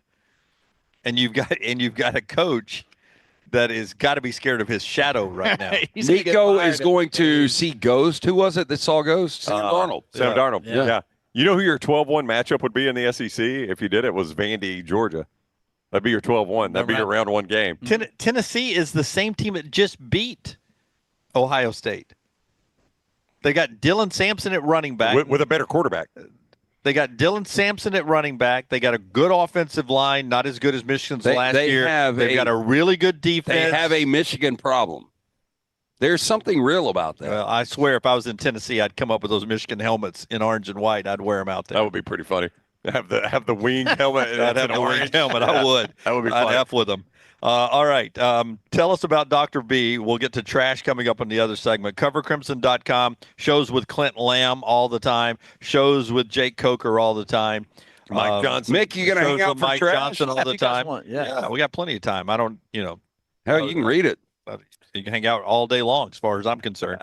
Dr. B's got LT's hair looking really good. Oh, Dr. B is the absolute man. He pioneered the use of NeoGraft. Hair restoration in Alabama remains at the forefront of hair preservation in the Southeast. Takes pride in treating each patient personally, applying his expertise to produce those quality results. For more than 20 years, women and men have turned to Dr. B for a range of cosmetic and reconstructive procedures. Call his incredible staff today. Book that consultation, 205-319-0316 or t3hair.net for more information. And our friends at Champy's Chicken, Highway 119 in Alabaster, they bring you the final hour of the show every day. They have since day one. 848 shows later, nothing has changed. The best fried chicken you'll ever taste. If you got somebody from up north a Yankee, we call them occasionally. When they come down south and they're like, man, I want something good and Southern. Well, you take them to Champy's Chicken on Highway 119 in Alabaster. Sterling will take care of you. Southern fried chicken done right. Mississippi Delta recipe tamales. Mississippi mud pie they make in-house there. It is so good. Highway 119, champyschicken.com. Back to the Flora-Bama after this. Follow LT on Twitter at @TheLanceTaylor. From the creators of The Next Round comes two new sites, CoverCrimson.com and TheBarnAuburn.com. Two team sites with the same excitement and information-driven content that you get every day on The Next Round. Live daily shows, recorded shows, free of charge, plus premium content with insider information starting at just $1. And it's the perfect gift for the Alabama or Auburn fan in your family. CoverCrimson.com or TheBarnAuburn.com. Sign up today. A legendary coach once said, "It's not the will to win that matters. It is the will to prepare to win." Hi, I'm Bobby Humphrey, Vice President of Business Development for Bryant Bank, and I can tell you that our Bryant bankers have the dedication and experience to put together a financial game plan that is right for you. At Bryant Bank, we specialize in community banking and offer personal and business loans, checking and savings account, mobile banking, and treasury management services. Stop by one of our 18 offices across the state of Alabama to find out what unbeatable service and legendary results are all about. Hey, there's nothing worse than waking up to a plumbing problem. Don't get caught in a flooded house. Call the guys at Hemp Hill Services. Adam, Chad, and the team at Hemp Hill are the only ones I trust to fix it and fix it right the first time. Hemp Hill Services does it right and always at a fair price. For all of your plumbing, cooling, and heating needs, trust the name that Birmingham has trusted since 1954. That is Hemp Hill Services. Call now, 205-229-2090. That's 205-229-2090. Hey, you. It's the holidays. Give cheer a lift. And at New Balance Birmingham, we got the gift. That holiday vibe? Find it inside. Come together at New Balance Birmingham on Highway 280, right next to Chick-fil-A. New Balance Birmingham, we got now. Twin Peaks is the best in the game. Here, you're in the red zone for every college rivalry and divisional matchup all season long. On game day, you never have to decide which teams to watch, only what combination of bites, burgers, wings, and more to order. Plus, where else are your favorite draft beers always poured at a frozen 29 degrees? Only at Twin Peaks, the #1 sports bar. Stick around after the sun sets. Twin Peaks is open really late. Wind down with bourbon and late-night bites. Only at Twin Peaks. At Academy Sports and Outdoors, we believe the best holiday fun happens out there. On the driveway with a new basketball hoop, out back around the fire pit, or up in the deer stand. No matter your fun, we've got it. The right stuff at the right Coke Zero price. Sugar, Academy, the best Coke ever? have That's fun a out bold there. question, but it's got that irresistible taste to back it up. Well, one thing's for sure, when you've got an irresistible tasty match like zero sugar and 0 calories, something sensational is bound to happen. It's too bad you can't taste with your ears because this Coke Zero Sugar tastes amazing. You know, it's hard to put into words, and that's my job. You'll have to take a taste for yourself. This Coke hour Zero of Sugar, The Next best Round Coke is ever? presented Try by and the decide. Birmingham Racecourse Casino. Now featuring 7 days of giveaways with your chance to win a share of up to $125,000. The more you visit the Birmingham Racecourse Casino, the more chances you have to win. Here at The Next Round, we love our guests, especially our 2024 football regulars. Auburn and Alabama fans, we've got your guys. On Mondays at 9:25, we'll be joined by Alabama offensive lineman Tyler Booker, and Tuesdays at 9:25, we chat with Auburn quarterback Peyton Thorne. Join us and rep your team. Remember the name Way to Wellness if you're battling weight loss in your life. I'm Jim Dunaway from The Next Round. There was a time I was over 216 pounds until Way to Wellness helped me lose 45 pounds, and now for over 2 years, they've helped me keep that weight off. Here's their website, aplanforme.com, aplanforme.com. That's a great name for a website because there's no cookie cutter plan. Everything is designed specifically for you. No contract, no sign-up fees, and your first consultation is free at Way to Wellness. Hey, for all of your IT and printing needs, reach out to our friends at Xerox Business Solutions. Look, I'm still one of those old school guys. I print my notes every single day for the show. If you watch the show here on The Next Round, you see all the notes in front of me. From day one, Xerox Business Solutions, they've been with us here at the Next Round. Local for over 45 years. For all of your IT and printing needs, visit XeroxBusinessSolutions.com or call 205-969-3000. That's 205-969-3000.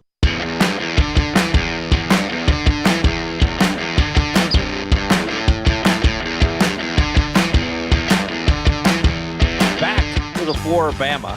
What room is this, Brown? Songwriters? This is the main room. Some call it the songwriter's stage, but it is officially the main room. My favorite room of the Flora-Bama. Yeah, it is. It is the most intimate of the locations here. That's why they call it songwriters room, because they do a big songwriters festival here. But it is right off the dome. So it's a little more of an intimate setup. I do enjoy this room. I do too, because you have a lot of people who write the songs. Yeah, who sit up here, and I love the lyrics. In the summer, the one room that's got AC. Lance is correct on that, yes. Yep. And in the winter, the one room that... It had heat this morning. I think they've all got heat. Yeah. I think they've all got heat. Okay.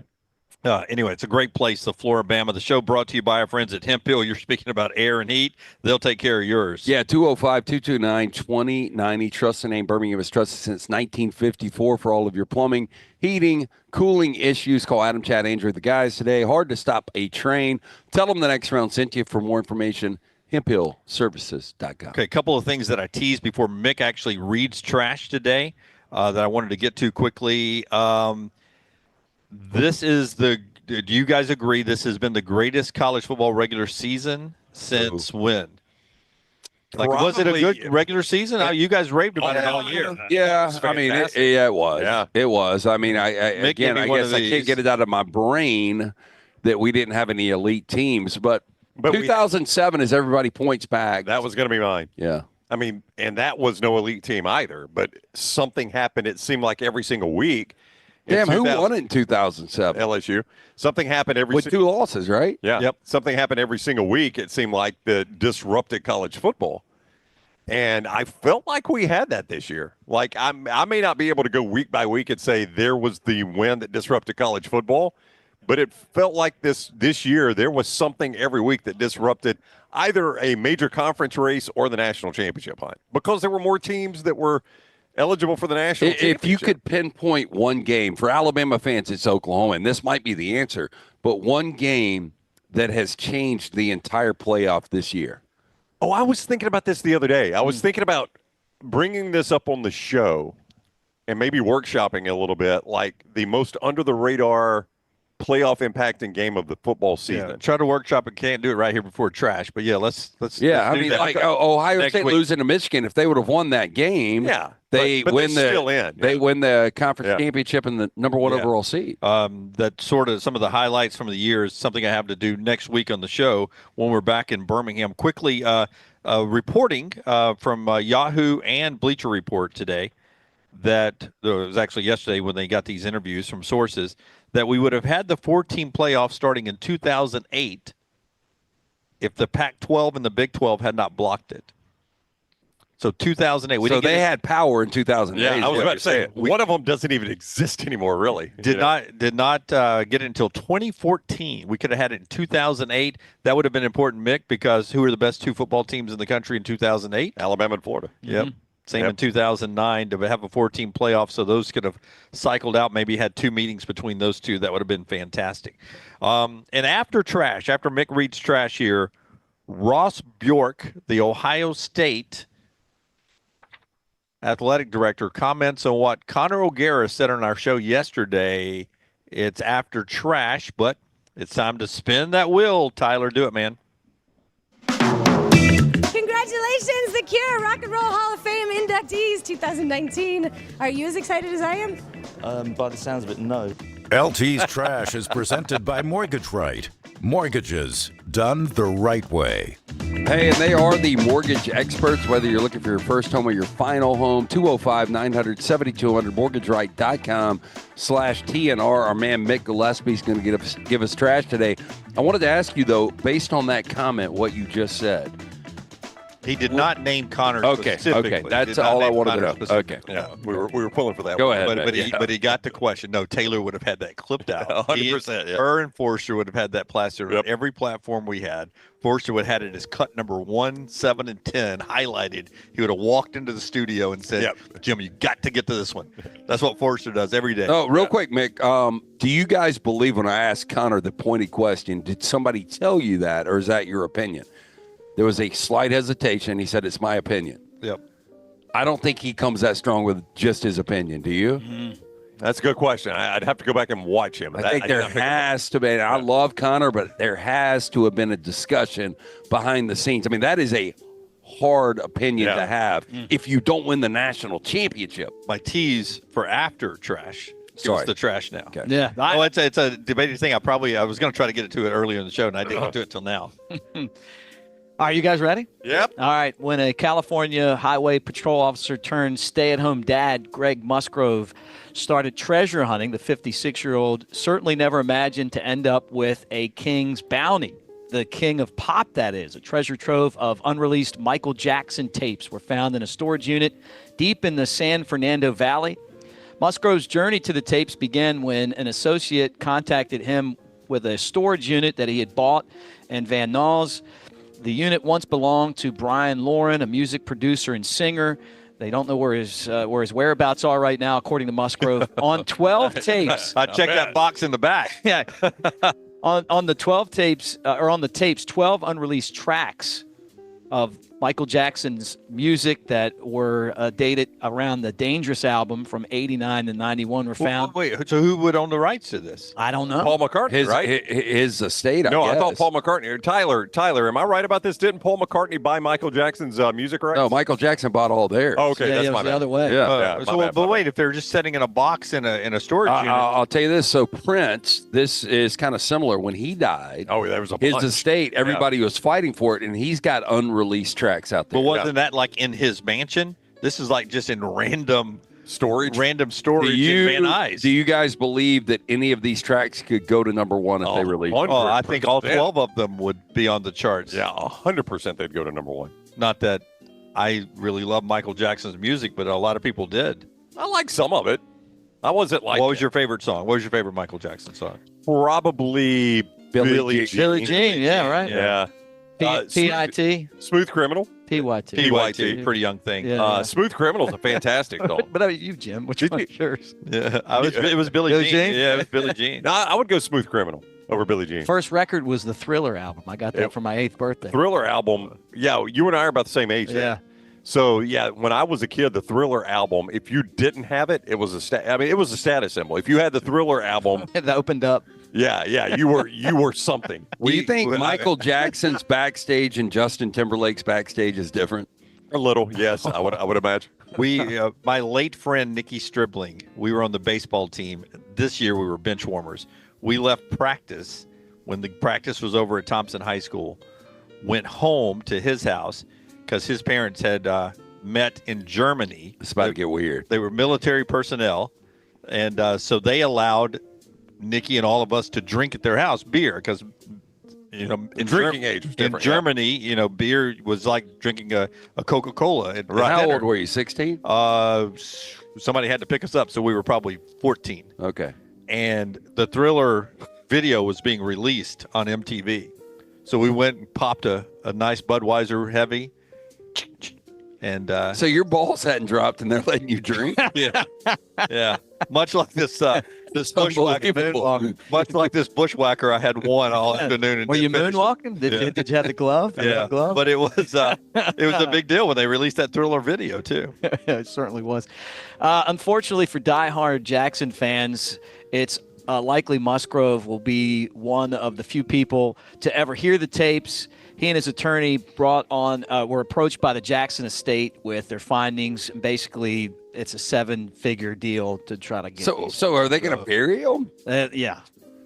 Dude, why? If you're the Jackson estate, I mean, I don't know how much money the Jackson estate has. I guess the problem. Yeah. I think the problem is the first track is titled I know he's only 11, but I think he's cute. Wow. So wow. they were like, well, we can't release that one. What's the second one? I just saw the headline. Ride the Ferris wheel with me. Can't release that one. I wasn't 2 expecting sips that. of a bushwhacker and Jim's working blue. So, girlfriend Maddie's from out of state, and she had never had Mama Goldberg's, and we were in downtown Homewood, and I think it's the only Mama Goldberg's in Birmingham that is in Birmingham, and so we went, and I was like, we got to get these nachos. And she was like, "Oh my God, it's just Doritos with cheese on it." And I was like, "No, it is, but it works." No, it's Mama Goldberg's Doritos. Okay, but this is. I just saw the headline of the story. I haven't read it, Mick. But is this basically Mama Goldberg? Yeah, I'm still laughing at what he said. You'll learn, Mick. Dunaway's funnier than he gets credit for. That's what Bushwhacker passes that level right there. I'm a hell. Get him on an edible. I am funny. Hey, what did your wife tell you about Bushwhackers, man? Don't have any today. Yeah, Okay. he told me that. He was like, I can't have any Bushwhackers. Yeah, they're staying away from this. After years of encouraging their customers to eat fresh and promoting their sandwiches as a healthy alternative to fast food, it appears Subway is going a slightly different direction. Food blogger Snackalator took to Instagram this week to announce a brand new foot-long collab from a popular chain, the Doritos Foot-Long Nachos. Subway is getting wild with the foot-long menu with Doritos Foot-Long Nachos, the caption read. They are currently being tested in a number of stores around the country and featuring Doritos on the bottom, which is then topped with melted cheese, triangles, meat toppings, and some additional sauces. I'd eat it. It's lazy as hell, though. That's not lazy. Look at all that. Look at all that they put on there. So basically, you pour out a bag of Doritos. Yep. And you put stuff on top of them. Y'all are going to be shocked. In 2025, I'm about to eat clean, and I might stop drinking. Get out of here. I'm off this. God, everybody's laughing. People are literally clapping. They're clapping. Okay. Nobody's believing We'll this. see. It is something that I have thought about. I love you, and I've known you now for 15 years. Yeah, I know. I've never seen you stop drinking. I've seen you yield at drinking before. You roll through the stop sign. Roll through the intersection. Yeah. California you rolled. You yield. Yeah, we'll see. Yeah. But anyway, I mean, even your dry months, you're California sober, right? You're no alcohol, only weed. I'm just like my mortality is in play now. Like when I eat certain things, I feel like absolute shit. I'm just saying our processed food is so bad. So what are you going to eat? You're going to I don't know. You're going to plant a garden? No, I'll tell you whatever Maddie tells us. That's right. Yeah. The California girl. You're going to go garden to table? Farm to garden? I mean, maybe. Farm to table? Yeah. I'll tell you, when she cooks at home, it's better than anything I eat out. Well, sure. So, like, I don't know. We'll see. I don't want to bore people. You're not boring us. No, I think people want to see me drink till I die. But I don't think that's the case. I think You started last night, right?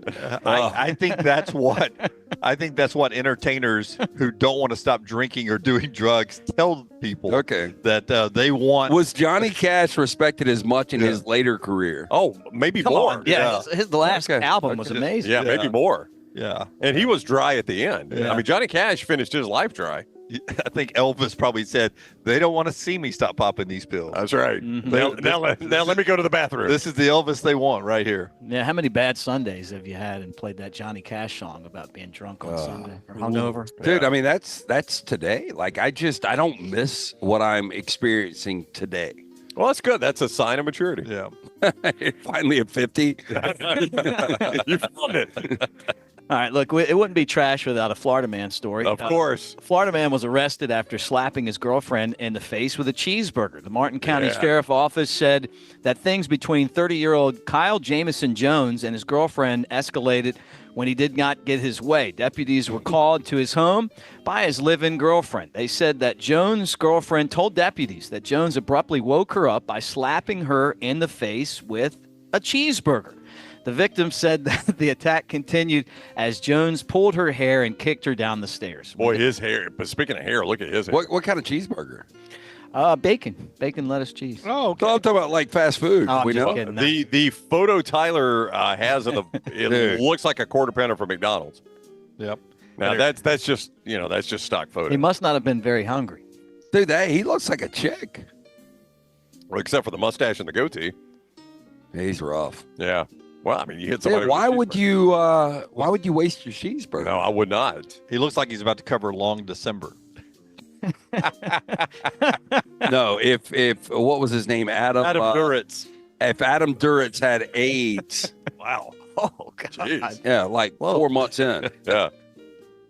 Whoa. Okay. Next story. Final story. Yeah. You can make it the final story. Yeah, here. right. Okay. A Domino's delivery driver has been robbed twice in 7 days by the same suspect on the same street in Louisiana, according to authorities. Hey, so true story. My older brother, who's an attorney down here now, ex-military, ex-cop, was a Domino's, before he did all that, was a Domino's delivery guy and always carried a Glock on him. Oh, I would 100% because people think you got cash.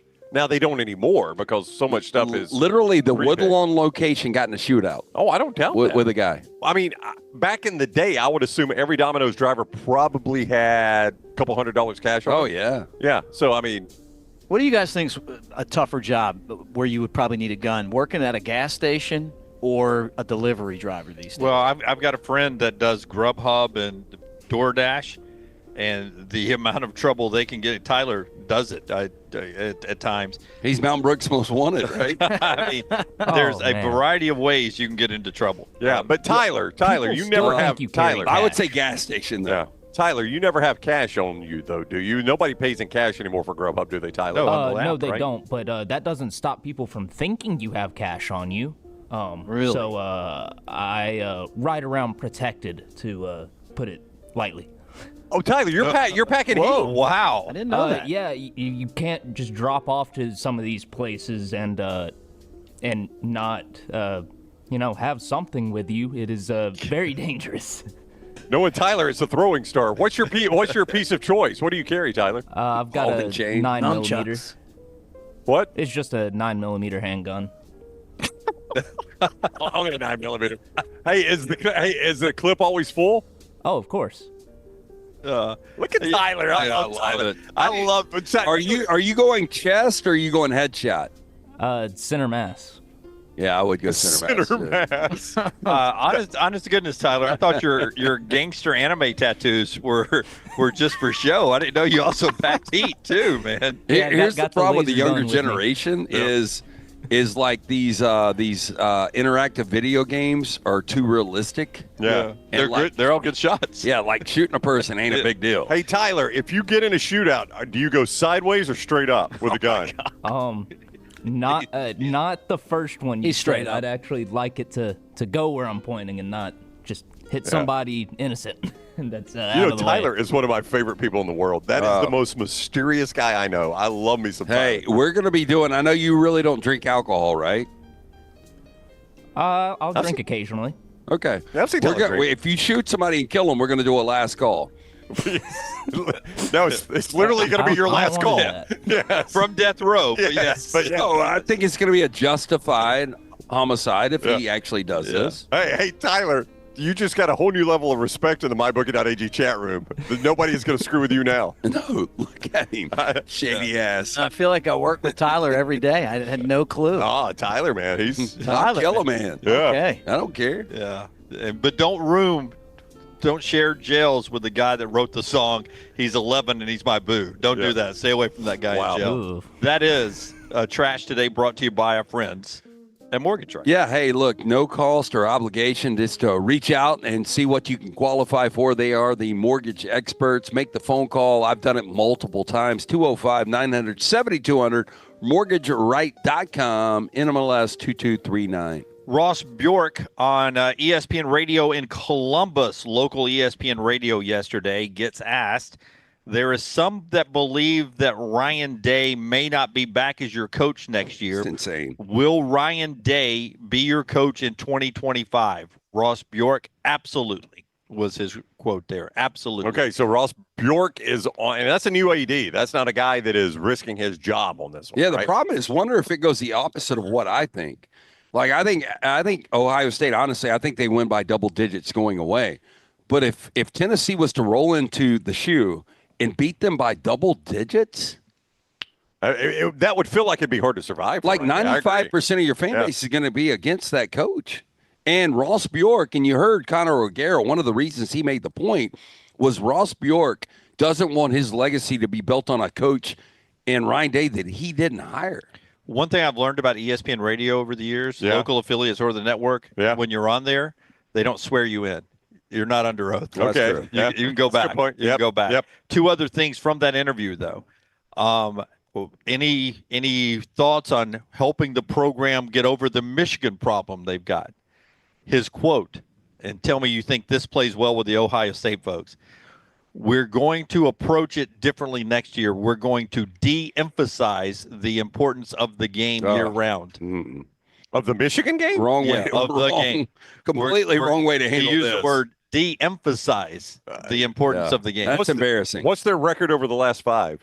They haven't won one in a while. 1-4, right? I think they've de-emphasized it already. They're 1-4 over their last 5. His point, he went on, says that Ryan Day and them have put too much pressure on the guys to win that game. The fan base has put too much pressure on winning that game. Okay, let's bring it local. If you ever had an Alabama or an Auburn coach say that, how bad would that be? Terrible. Like if Kalen DeBoer came out and said, look, the optics are awful. One thing or Hugh Freeze, one thing I learned from this year's Iron Bowl, we put way too much emphasis on that. Now, if you're Kalen DeBoer and say, at least you're saying an awful win. If you're Hugh Freeze and you said that, like, hey, 2 years in, after 4th and 31, and after losing at Tuscaloosa, the one thing I've learned is we've put way too much emphasis on the Iron Bowl. Auburn fans would lose their mind. True story. My old man, the late Chuck, one of his best friends, hit himself over the head with a Jim Beam bottle after Alabama lost the Iron Bowl. Dear God. Knocked himself out, cold, staples in the head.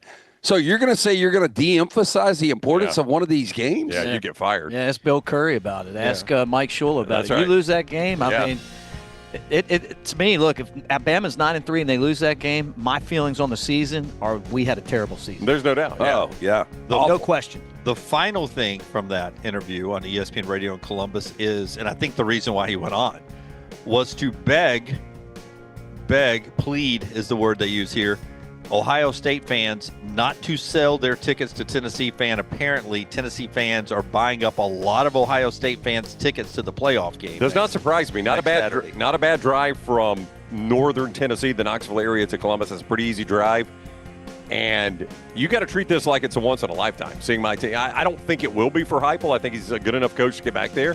But you got to treat this like it's once in a lifetime. They're all trying to go. So our buddy Mike Mondelli, his dad and uncle played at Tennessee. He played at Swanee, but huge Tennessee guy, and he's trying to find 6. I put him in touch with Dan and Steve at 8-6, and like everybody I've talked to on the Tennessee side, they're going to that game. I hope they take the stadium over. That'd be awesome. Ross Bjork says that the concern is, and he pointed to Georgia at Notre Dame a few years ago. Yep. He says, just go look what SEC fans. I was an AD there at 2 schools. That's right. Look what SEC fans can do. Don't sell your tickets. It's already becoming a problem. That was embarrassing for Notre Dame. Georgia had, it felt like 50% of that stadium. Yeah, it'll be more embarrassing in a playoff. I want to say this: if you are in the camp that Ryan Day's got to win the whole thing or he's out, then you need to be all in as well. Don't sell your tickets. Yeah. You should have said that on ESPN Radio in Columbus. That's right. Yeah. All right. That's the show today from the Flora-Bama. We appreciate you guys being with us. We ran a little long, but you guys are okay with that. We are back tomorrow at 12 noon Central Time here for a specialty show, Army-Navy. If you ever get a chance in town, come by and watch Army-Navy with the great active military personnel and those that served our great country. It is a special event to watch them watch the game. And it'll be fun here at the Flora-Bama all weekend long. Until next time, God bless you and God bless America.